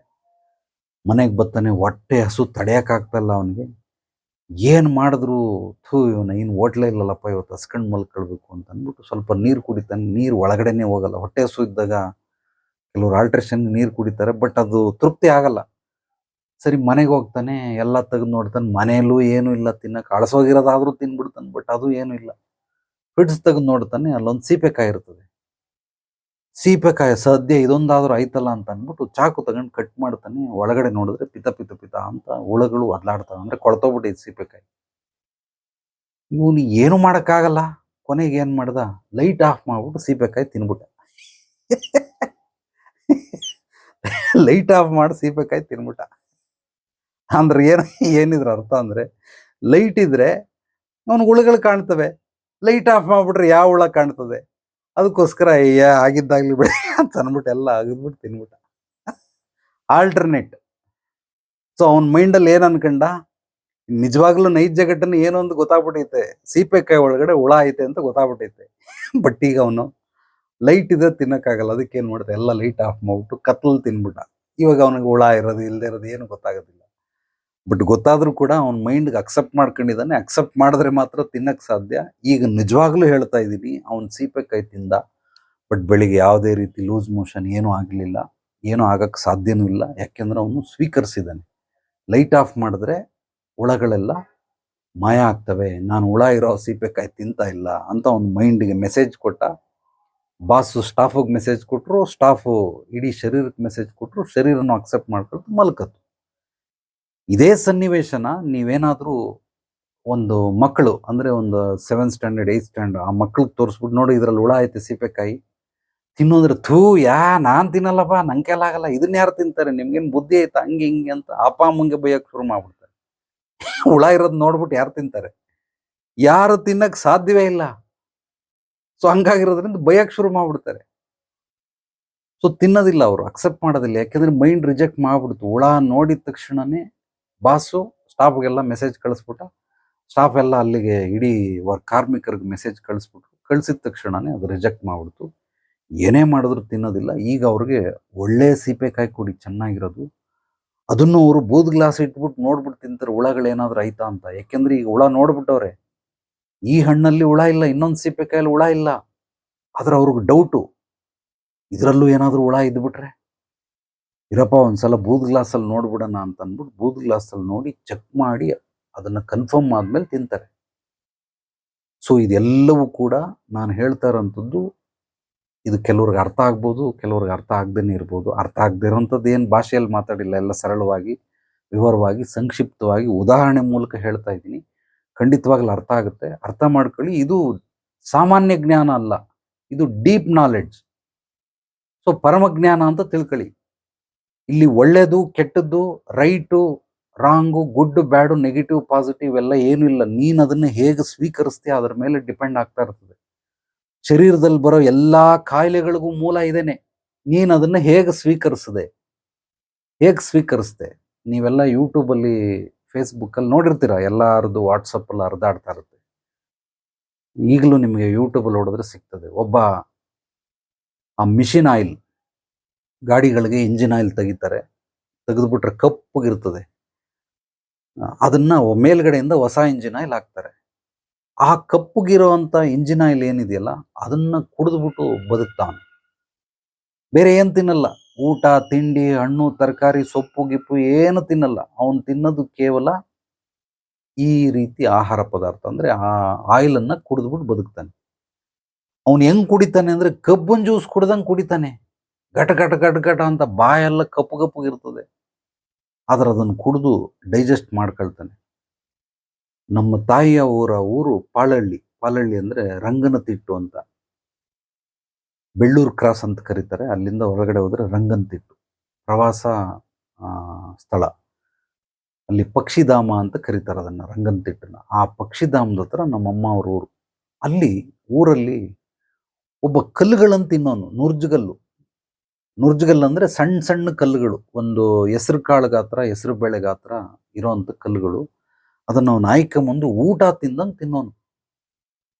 ಅವನೆಲ್ಲ ತಿಂದ ಮೇಲೆ ಅವನ ಹೊಟ್ಟೆ ಹಿಂಗೆ ಅಮ್ಕಿದ್ರೆ ಅದು ಸೌಂಡ್ ಬರೋದು, ಜುರು ಜುರು ಜುರು ಅಂತ ಒಳಗಡೆ ಇರೋ ಕಲ್ಲುಗಳದ್ದು ಸೌಂಡ್ ಬರೋದು. ಅವನು ಊಟ ಮಾಡ್ತಾ ಇರ್ಲಿಲ್ಲ. ಇದೆಲ್ಲ ಯಾಕೆ? ಇದೆಲ್ಲ ಹೇಗೆ? ಆಯಿಲ್ ಕುಡಿದು ಮನುಷ್ಯ ಬದುಕಕ್ಕಾಗತ್ತಾ? ಸೊ ನುರ್ಜುಗಲ್ ತಿಂದು ಅವನು ಬದುಕಕ್ಕಾಗತ್ತಾ? ಕೆಲವರು ಕುರಿ ಕಾಯಿಸೋನು, ಮೇಕೆ ದನ ಹೊಡ್ಕೊಂಡು ಹೋಗೋನು, ಆ ಕುರಿಗಳ ಜೊತೆ ಇದ್ದು ಅವನು ಕುರಿ ಥರನೇ ಅಲ್ಲಿ ಹುಲ್ಲು ತಿನ್ನಕ್ಕೆ ಶುರು ಮಾಡ್ದ. ಅನ್ನ ತಿನ್ನೋದು ಬಿಟ್ಬಿಟ್ಟು ಬರೀ ಹುಲ್ಲು ತಿನ್ಕೊಂಡು ಅವನೇ ಬರೀ ಸೊಪ್ಪು ಸದೆ, ಆಡು ಮುಟ್ಟದ ಸೊಪ್ಪಿಲ್ಲ ಅನ್ನಂಗೆ ಇವನು ಬರೀ ಹಸಿ ಸೊಪ್ಪುಗಳನ್ನೆಲ್ಲ ಅಗದು ತಿನ್ಕೊಂಡು ಬದುಕ್ತಾನೆ.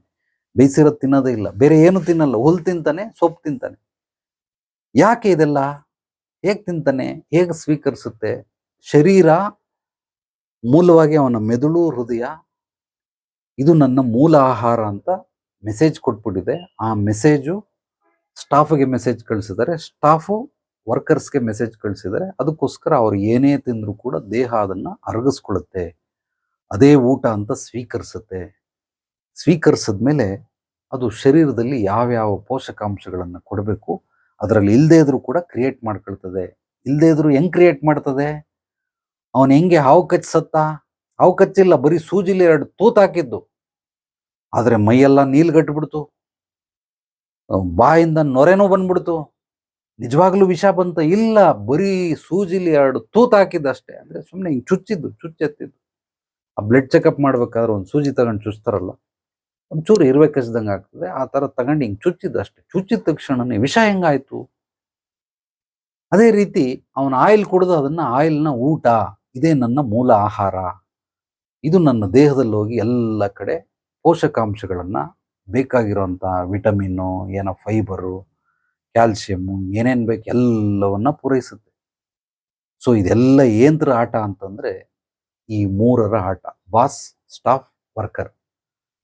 ಇದಕ್ಕೆ ಏನೇನು ಮೆಸೇಜ್ ಕೊಡ್ತೀರಾ ಅದೆಲ್ಲವೂ ಕೂಡ ನಿಮ್ಗೆ ಅದ್ಭುತವಾಗಿ ಹರಿದು ಹೋಗ್ತಾ ಇರ್ತದೆ. ಈಗ ಮೂಲ ವಿಚಾರಕ್ಕೆ ಬರ್ತೀನಿ. ನಾನ್ ದಡ್ ನನ್ ಮಗ, ಯಾವನ ಅವನ್ ಬೈಕತ್ತವ, ನಾನ್ ದಡ್ ನನ್ ಮಗ, ನನಗೆ ಬುದ್ಧಿ ಇಲ್ಲ, ನಾನೊಂಥರ ಸೋಮಾರಿ, ನನ್ನ ಕೈಲಿ ಏನೂ ಆಗೋದಿಲ್ಲ, ನಾನು ಯಾವ ಕೆಲಸಗಳು ಮಾಡಕ್ಕೆ ಲಾಯಕ್ಕಿಲ್ಲ, ನನ್ನನ್ನೆಲ್ಲ ಬೈದು ಏನೇ ಮಾಡಿದ್ರು ರಾಂಗ್ ಆಗ್ತವೆ, ನನಗೆ ದುಡಿಯೋಕ್ಕೆ ಯೋಗ್ಯತೆ ಇಲ್ಲ, ಅರ್ಹತೆ ಇಲ್ಲ, ಮಕ್ಕಳು ನನಗೆ ಓದಕ್ಕೆ ಬರಲ್ಲ, ನನಗೇನೋ ಅಲರ್ಜಿ, ಓದಿದ್ರೆ ರಾತ್ರಿ ಹೊತ್ತು ನಿದ್ದೆ ಬರಲ್ಲ, ನನಗೆ ಲೈಟ್ ಹಾಕಿದ್ರೆ ನಿದ್ದೆ ಬರಲ್ಲ, ನನಗೆ ಲೈಟ್ ಆಫ್ ಮಾಡಿದ್ರೆ ನಿದ್ದೆ ಬರಲ್ಲ, ನನಗೆ ಈಜು ಹೊಡೆಯಕ್ಕೆ ಬರಲ್ಲ, ನನಗೆ ಕಾರ್ ಓಡ್ಸಕ್ಕೆ ಬರಲ್ಲ, ನನಗೆ ಕುದುರೆ ಓಡ್ಸಕ್ಕಾಗಲ್ಲ, ನನಗೆ ಬಸ್ ಓಡ್ಸಕ್ಕಾಗಲ್ಲ, ಗಾಡಿ ಓಡ್ಸಕ್ಕಾಗಲ್ಲ. ಸೊ ಹಿಂಗೆ ಹೇಳಿ ಹೇಳಿ ಹೇಳಿ ಹೇಳಿ ಎಲ್ಲ ನೆಗೆಟಿವ್ ಎನರ್ಜಿಗಳನ್ನು, ಅಫರ್ಮೇಷನನ್ನು ಹೇಳ್ಕೊಂಡು ಹಿಂಗೆ ಅವನನ್ನು ಅವನೇ ದೂಷಿಸ್ಕೊಂಡು ಈ ರೀತಿ ಕಾಯಿಲೆಗಳು ಅಥವಾ ಒಬ್ಬ ಶಿಖಂಡಿ ಥರ ಬದುಕ್ತಾ ಇರೋವಂಥ ಸಾಕಷ್ಟು ಜನಗಳನ್ನು ನೋಡಿದ್ದೀನಿ. ಈಗ ಬರ್ತಾರೆ ಕೌನ್ಸಿಲಿಂಗ್ಗೆ, ಹೀಲಿಂಗ್ಗೆ, ಹಿಪ್ನೋಥೆರಪಿಗೆ, ಕೆಲವೊಂದು ದೈಹಿಕ ಸಮಸ್ಯೆಗಳು, ಮನೋಜನ್ಯ ಸಮಸ್ಯೆಗಳು ಹೆಚ್ಚಾಗಿ ಬರ್ತಾರೆ. ಸೊ ಇವ್ರನ್ನೆಲ್ಲ ನಾನು ನೋಡಿದಾಗ ಇವ್ರಿಗೇನು ಅಂತಂದರೆ ಅವರಾಗವರು ಹೇಳಿ ಹೇಳಿ ಹೇಳಿ ಆ ರೀತಿ ಮಾಡ್ಕೊಂಡಿರೋರು. ಎರಡನೇದು ಬಂದು ಮನೇಲಿ ಪೇರೆಂಟ್ಸ್ ಹೇಳಿ ಮಾಡಿರೋದು. ನಿನ್ನ ಜನ್ಮಕ್ಕಷ್ಟು ಬೆಂಕಿ ಹಾಕ, ನಿನ್ನ ಕೈಯಲ್ಲಿ ನಯಾ ಪೈಸಾ ದುಡಿಯೋ ಯೋಗ್ಯತೆ ಇಲ್ಲ, ನಿಂದು ಹಿಂಗೆ ದರಿದ್ರನೇ, ನೀನು ಊಟದಾಗ್ಲಿಂದ ದರಿದ್ರ, ನೀನು ಯಾವಾಗ ಹುಟ್ಟುಬಿಟ್ಟೆ ನನ್ನ ಜೀವಮಾನದಲ್ಲಿ ದರಿದ್ರ ಬಂದ್ಬಿಡ್ತು. ಹಿಂಗೆ ಬೈದು ಬೈದು ಬೈದು ಬೈದು ಅವನು ಒಳ್ಳೆಯವನೇ, ಅವನು ಪಾಸಿಟಿವ್ನೇ, ಅವನ ಕೈಯಲ್ಲೆಲ್ಲ ಆಗ್ತದೆ. ಬಟ್ ಅಪ್ಪ ಅಮ್ಮಂದಿರು ಬೈದು ಬೈದು ಬೈದು, ಅಪ್ಪ ಅಮ್ಮ ಆಗ್ಬೋದು, ಚಿಕ್ಕಪ್ಪ ಚಿಕ್ಕಮ್ಮ, ಅತ್ತೆ ಮಾವ, ಇಲ್ಲ ಅಜ್ಜಿ ತಾತ, ಏನೇನು ಮಕ್ಕಳಿಗೆ ಕೆಟ್ಟದಾಗ ಬೈಯಕ್ಕೆ ಸಾಧ್ಯವಾಗುತ್ತೆ ಎಲ್ಲ ಬೈದು ಬೈದು ಬೈದು ಅವನಲ್ಲಿರೋ ಶಕ್ತಿ, ಚೈತನ್ಯ, ಸ್ಕಿಲ್, ಟ್ಯಾಲೆಂಟನ್ನು ಸರ್ವನಾಶ ಮಾಡಕ್ಕೆ ಬಿಡ್ತಾರೆ. ಕೇವಲ ಬೈದು ಸರ್ವನಾಶ ಮಾಡಕ್ಕೆ ಬಿಡ್ತಾರೆ. ನೀನು ಅಂಥವನು ಇಂಥವನು, ನಿನ್ನ ಕೈಲಿ ಏನೂ ಆಗಲ್ಲ, ದಡ್ ನನ್ನ ಮಗ ನೀನು, ಯಾಕಾದರೂ ಹುಟ್ಟುಬಿಟ್ಟೋ ನಮ್ಮ ವಂಶದಲ್ಲಿ ಕರ್ಮ. ಮೊದಲೇ ಅದನ್ನು ಸ್ವೀಕರಿಸುವಂಥ ಮನೋಭಾವ ಮಕ್ಕಳಿಗೆ. ಅದರಲ್ಲೂ ಮಕ್ಕಳಿಗೆ ಬಿಸಿ ರಕ್ತ ಬೇರೆ, ಕೋಪ ಬರ್ತದೆ. ಈ ಕೋಪ ಮಾಡ್ಕೊಳ್ಳೋದ್ರಿಂದನೂ ದೇಹ ಡ್ಯಾಮೇಜ್ ಆಗ್ತದೆ. ದೇಹ, ಮನಸ್ಸು, ಆತ್ಮ ಇದೆಲ್ಲವೂ ಕೂಡ ಖಂಡಿತವಾಗ್ಲೂ ಡ್ಯಾಮೇಜ್ ಆಗ್ತದೆ. ಅಲ್ಲಲ್ಲಿ ಕಡಿತಾವನೆ ಒಳಗಡೆ. ಒಂದು ಉದಾಹರಣೆ, ಇನ್ನೊಂದು ಎಕ್ಸಾಂಪಲ್ ಹೇಳ್ತೀನಿ. ಒಬ್ಬ ಬಾಸ್ ಕ್ಯಾಬಿನ್ಗೆ ಹೋಗಿದ ತಕ್ಷಣನೇ ಏನೋ ಒಂದು ಹೋಮ್ವರ್ಕ್ ಕೊಟ್ಟಿರೋದು, ತಗೊಳ್ಳಿ ಇದನ್ನೆಲ್ಲ ಬರೆದಿದ್ದೀನಿ ಅಂತ. ಬಾಸ್ ಬೈತಾವನೆ, ಇವನು ಕೈ ಕಟ್ಕೊಂಡು ಸುಮ್ಮನೆ ತಲೆ ಬಗ್ಗಿಸ್ಕೊಂಡು ಹಿಂಗೆ ಅವನೇ ಸಾರಿ ಸರ್ ಅಂತ. ಏನು ಬೈತಾವನೆ. ಬಟ್ ಬಾಸ್ ಬೈತಾವನೆ, ಇವನು ಬೈಯೋ ಸ್ಥಿತಿಲಿಲ್ಲ, ಒಳಗಡೆ ಅಲ್ಲಲ್ಲಿ ಕಡಿತಾವನೆ. ಇವನಿಗೆ ಒಳಗಡೆ ಕೆಲ್ಸದವನಿಗೆ ಎಷ್ಟು ಕೋಪ ಬಂದ್ಬಿಟ್ಟಿದೆ ಅಂದ್ರೆ ಅವನ ಕೈ ಇವಾಗ ಏನೋ ಮಚ್ಚಿಗಿಚ್ಚು ಕೊಟ್ರೆ ತಲೆ ಹೊಡೆದಾಕ್ಬಿಡ್ತಾನೆ, ಎಗರಿಸ್ಬಿಡ್ತಾನೆ. ಈಗ ಅವನ ಕೈ ಗನ್ಗಿನ್ ಕೊಟ್ಬಿಟ್ಟು ತಗೊಂಡು ಬಂದು ಶೂಟ್ ಮಾಡಾಕ್ಬಿಡ್ತಾನೆ, ಹೊಡೆದು ಬಿಸಾಕ್ಬಿಡ್ತಾನೆ ಅವನ್ನ. ಅಷ್ಟು ಕೋಪ ಇದೆ ಒಳಗಡೆ. ಬಟ್ ತಲೆ ಬಗ್ಗಿಸ್ಕೊಂಡು ಸುಮ್ಮನೆ ಕೇಳ್ತಾ ಇರ್ತಾನೆ. ಕೇಳಿಸ್ಕೊಂಡು ಸಾರಿ ಸರ್, ಖಂಡಿತವಾಗ ಸರ್, ನಾಳೆ ಸರಿ ಮಾಡ್ಬಿಡ್ತೀನಿ ಸರ್, ರಿಪೇರಿ ಮಾಡ್ಬಿಡ್ತೀನಿ sir, okay sir, sorry sir, get out ಅಂತ ಅಂದ್ಬಿಟ್ಟು ಬೈದ್ಬಿಟ್ಟು ಕಳಿಸ್ಬಿಡ್ತಾನೆ. ಒಂದು ಅರ್ಧ ಗಂಟೆ ಬೈದ, ಒಂದು 15 ನಿಮಿಷನ, 20 ನಿಮಿಷನ, 30 ನಿಮಿಷ ಬೈದ ಮೇಲೆ ಹೊರಗಡೆ ಬಂದು ಅಯ್ಯೋ ದೇವ್ರೆ ಅಂತ ಅನ್ಕೊಂಡು ಕೂತ್ಕೊಂಡ. ಯಾರೋ ಫ್ರೆಂಡ್ಸ್ ಆ ಸಮಯದಲ್ಲಿ ಏನಾದ್ರು ಬಂದು ಏನಂದ್ರು, ಬಾಸ್ ಹಂಗೆ ಹಿಂಗೆ ಬಿಟ್ಟಾಕ ಅಂತ ಅಂದ್ಬಿಟ್ಟು ಬಿಟ್ಬಿಟ್ಟು ಸಂಜೆ ಹೋದ್ಮೇಲೆ ಬಾಸ್ಗೆ ಬಾರಲ್ಲಿ ಕೂತ್ಕೊಂಡು ಅಥವಾ ಎಲ್ಲ ಕ್ಲಬ್ಬಲ್ಲಿ ಕೂತ್ಕೊಂಡ, ಇಲ್ಲ ಎಲ್ಲ ಹಳ್ಳಿ ಕಟ್ಟೆ ಹತ್ರ ಅಲ್ಲಿ ಇಲ್ಲಿ ಕೂತ್ಕೊಂಡು ಅವನು ಅಂಥವನು ಇಂಥವನು ಅಲ್ಕ ಮಗ ಹಂಗೆ ಹಿಂಗೆ ಅಮ್ಮ ಅಕ್ಕ ಎಲ್ಲ ರೀತಿ ಬೈಗುಳಗಳನ್ನು ಎಷ್ಟು ಅವನು ಬೈದವನು ಅದಕ್ಕೆ 3 ಪಟ್ಟು ಬೈತಾನೆ. ಅವನು 15 ನಿಮಿಷ ಬೈದ, ಇವನು 1 ಗಂಟೆ ಆದರೂ ಬಾಸ್ಗೆ ಬೈತಾನೆ ಅವನೇ ಸಮಾಧಾನ ಇಲ್ಲ. ಯಾಕೆಂದ್ರೆ ಅಲ್ಲಿ ಬೈಯಕ್ಕೆ ಮೀಟ್ರ್ ಇಲ್ಲ, ಇಲ್ಲಿ ಬೈತಾವನೆ. ಆ ಒಳಗಡೆ 15 ನಿಮಿಷ ತಲೆ ಬಗ್ಗಿಸ್ಕೊಂಡು ಹೆಂಗ್ ಕುಂತಿದ್ನಲ್ಲ, ಅದೆಲ್ಲವೂ ಕೂಡ ಅವನ ಶರೀರದಲ್ಲಿರುವಂಥ ಎಲ್ಲ ಅವಯವಗಳನ್ನು ಕ್ಷೀಣ ಮಾಡ್ತವೆ. ಯಾಕೆಂದ್ರೆ ಕೋಪ ಬರ್ತಾ ಇದೆ, ತೋರಿಸ್ಕೊಳಂಗಿಲ್ಲ. ಕೋಪ ತೋರಿಸ್ಬಿಟ್ರೆ ಕೆಲ್ಸದಿಂದ ತೆಗೆದಾಕ್ಬಿಟ್ರೆ ಜೀವನ ನಡೆಯಲ್ಲ. ಅದಕ್ಕೆ ಅಲ್ಲಲ್ಲಿ ಕಚ್ಕೊಂಡು, ಇದಕ್ಕೆ ಹಿರಿಯರು ಹೇಳಿರೋದು ಬಡವನ ಕೋಪ ದವಡೆಗೆ ಮೂಲ. ಈಗ ಅವನು ಬಡವ, ಬೈತಾರವನು ಶ್ರೀಮಂತ, ಅವನ ಬಾಸು ಏನ್ ಮಾಡ್ತಾನೆ, ಅಲ್ಲಿ ಕಚ್ಕೊಂಡು ದವಡೆಗೆ ಅದು ಮೂಲ ಅಂತಾರೆ. ಸೊ ಅಲ್ಲಿ ಕಚ್ಕೊಂಡು ಅದನ್ನ ತಿನ್ಕೊಳ್ತಾರೆ. ಎಷ್ಟೋ ಜನ ಕೋಪಕ್ಕೆ ನಾಲ್ಗೆ ಕಚ್ಕೊಂಡು ಕತ್ತರಿಸೇ ಬಿಟ್ಟವ್ರು ನಾಲ್ಗೆನ. ಸೊ ಹಿಂಗೆ ಮಾಡಿ ಮನೆಗೆ ಹೋಗ್ಬಿಟ್ಟು ಹೆಂಡತಿ ಮಕ್ಕಳ ಮೇಲೆಲ್ಲ ಹೋಗಾಡ್ತಾನೆ. ಏನು ಹಿಂಗಿಟ್ಟಿದ್ಯಾ, ಇದೇನು ಕಾಫಿನಾ, ಸಕ್ಕರೆನೇ ಹಾಕಿಲ್ಲ, ನನ್ನೇನು ಸಾಯಿಸ್ಬೇಕು ಅಂತ ಮಾಡ್ಕೊಂಡಿದ್ಯಾ. ಬಾಸ್ ಅವನಿಗೆ ಬೈದ ಅಂದ್ಬಿಟ್ಟು ಇವನು ಹೋಗಿ ಹೆಂಡತಿಗೆ ಬೈಯೋದು, ಇಲ್ಲ ಮಕ್ಳಿಗೆ ಬೈಯೋದು. ಹಿಂಗೆ ಬೈದು ಮಕ್ಳಿಗೆ ತಲೆ ಕೆಟ್ಟೋಗ್ಬಿಡ್ತಿದ್. ಯಾಕೆ ನಮ್ಮಪ್ಪ ಹಿಂಗೆ ಬೈತವನೆ, ಏನು ಮಾಡಿದ್ರು, ಸಕ್ಕರೆ ಇಲ್ಲ ಹಾಕು ಅಂತಂದ್ರೆ ಹಾಕ್ಬಿಡ್ತಾರಪ್ಪ. ಅವ್ರು ಯಾವುದೋ ರೀತಿ ಥಿಂಕ್ ಮಾಡ್ತಾ ಇರ್ತಾರೆ. ಹೇಳುವುದು ಒಂದು, ಮಾಡುವುದು ಇನ್ನೊಂದು. ಈ ರೀತಿ ಶರೀರನ ಆರೋಗ್ಯಕರವಾಗಿ ಮಾಡ್ಕೊಳ್ಳೋದಕ್ಕೆ ದೇಹ, ಮನಸ್ಸು, ಆತ್ಮ ಈ ಮೂರನ್ನು ಆರೋಗ್ಯಕರವಾಗಿ ಮಾಡ್ಕೊಳ್ಳೋದಕ್ಕೆ ಏನನ್ನ ಹೇಳ್ತಿರೋ ಅದನ್ನೇ ಮಾಡಬೇಕು. ಏನನ್ನ ನೀವು ಅಂದ್ಕೊಳ್ತಿರೋ ಅದೇ ರೀತಿಯೇ ಸ್ವೀಕರಿಸಬೇಕೇ ಹೊರತು ಇದು ವಿರುದ್ಧವಾಗಿ ಯಾವಾಗಾದರೂ ಹೋದರೆ ಖಂಡಿತವಾಗ್ಲೂ ಶರೀರ ನಿಮ್ಮ ಎಲ್ಲ ಅವಯವಗಳನ್ನು ಹಾಳು ಮಾಡ್ತದೆ. ಏನೋ ಸಣ್ಣ ಪುಟ್ಟದಾಗ ಲಾಸ್ ಆದರೆ ಏನು ತೊಂದರೆ ಇಲ್ಲ. ಈ cancer, heart attack, brain tumour, blood cancer, kidney failure ಇದೆಲ್ಲ ರೀತಿ ಸಮಸ್ಯೆಗಳು ಬರೋದು ಹಿಂಗೇನೆ. ಯಾರಿಗೋ ಒಬ್ಬಳಿಗೆ ಗಂಡ ಹೆಂಡತಿ ಪಾಪ ಮಕ್ಕಳಿಲ್ಲ, ಎಲ್ಲೋ ಹೋಗೋರು, ಇಲ್ಲಪ್ಪ ನಿಮಗೆ ಮಕ್ಕಳಾಗಲ್ಲ ಅಂತ ಹೇಳ್ಬಿಟ್ಟವ್ರೆ ಡಾಕ್ಟ್ರು. ಯಾಕೆಂದರೆ ಅವನ ವೀರ್ಯದಲ್ಲಿ ಕೌಂಟಿಂಗ್ ಕಡಿಮೆ ಇದೆ. ನನ್ನ ಹತ್ರ ಬಂದರು, ನಾನು ಹೇಳ್ಕೊಡ್ತೀನಿ ಯೋಗ ಕ್ರಿಯೆ, ಧ್ಯಾನ ಕ್ರಿಯೆ, ಅದನ್ನು ಮಾಡು, ನಾನು ಹೇಳ್ದಂಗೆ ಮಾಡು, ಖಂಡಿತವಾಗ್ಲೂ ನಿಮಗೆ ಮಕ್ಕಳಾಗ್ತವೆ. ನಾನು 3 ವರ್ಷ ಚಾಲೆಂಜ್ ಕಟ್ತೀನಿ, 3 ಇಯರ್ಸ್ 1080 ದಿವಸದಲ್ಲಿ ನಿನಗೆ ಮಕ್ಕಳಾಗಿರ್ತವೆ. ನಾನು ಹೇಳ್ತೀನಿ, ನಾನು ಹೇಳ್ದಂಗೆ ಮಾಡು. ಇಲ್ಲ ಗುರುಗಳೇ ಡಾಕ್ಟ್ರ್, ನೀನು ಡಾಕ್ಟ್ರದ್ದು ಬಿಟ್ಟಾಕಯ್ಯ, ನಾನು ಹೇಳ್ದಂಗೆ ಮಾಡಿ ನಿನಗೆ. ಸರಿ ಗುರುಗಳೇ ಆಯ್ತು ಮಾಡ್ತೀನಿ. ಬಂದವ್ರಿಗೆ ಎಲ್ಲರಿಗೂ ಹೇಳ್ತೀನಿ, ನನ್ನ ಹತ್ರ ಒಂದೇ ನಿಯಮ, ರಿಸಲ್ಟ್ ಸಿಗ್ಬೇಕಾದ್ರೆ ಸತ್ಯ ಬಿಟ್ರು ಪಥ್ಯ ಬಿಡಬೇಡ. ಸುಳ್ಳು ಹೇಳಿ ಪರವಾಗಿಲ್ಲ, ಅಕ್ಸೆಪ್ಟ್ ಮಾಡ್ಬಿಡ್ತೀನಿ, ಕ್ಷಮಿಸ್ಬಿಡ್ತೀನಿ, ಬಟ್ ಪಥ್ಯ ಬಿಡಂಗಿಲ್ಲ. ನಾನು ಏನು ಮಾಡಬೇಡ ಅಂತ ಹೇಳಿರ್ತೀನಿ ಅದನ್ನು ಮಾಡಂಗಿಲ್ಲ. ಇದೊಂದು ಮನಸ್ಸಲ್ಲಿ ಇಟ್ಕೊಳ್ಳಿ ಅಂತ ಹೇಳ್ಬಿಟ್ಟು ಅವ್ರು ಮಾಡಿದೆ. ಮಕ್ಕಳಾಯ್ತು, ಗರ್ಭವತಿ ಆದ್ಲು, ಗಂಡು ಮಗು ಆಯ್ತು. ಹೆಂಗಾಗ್ಬಿಡ್ತು? ಈಗೆಲ್ಲೋಯ್ತು ವೀರ್ಯ? ಕಡಿಮೆನೂ ಮಾಡ್ಬೋದು, ಹೆಚ್ಚು ಮಾಡ್ಬೋದು. ಆ ಮಾಡೋ ಅಂಥ ವಿಧಾನಗಳನ್ನು ತಿಳ್ಕೊಂಡಿರ್ಬೇಕಷ್ಟೆ. ಹೇಗೆ ಮಾಡಬೇಕು ಅನ್ನೋದನ್ನು ತಿಳ್ಕೊಂಡಿರ್ಬೇಕು. Anything is possible, everything is possible when you know the system and process. ಯಾರಿಗೆ ಎಲ್ಲವನ್ನೂ ಮಾಡೋದಕ್ಕೆ ಸಾಧ್ಯವಿದೆ, ಏನು ಬೇಕಾದರೂ ಮಾಡ್ತಾನೆ, ಹೇಗೆ ಬೇಕಾದರೂ ಮಾಡ್ತಾನೆ.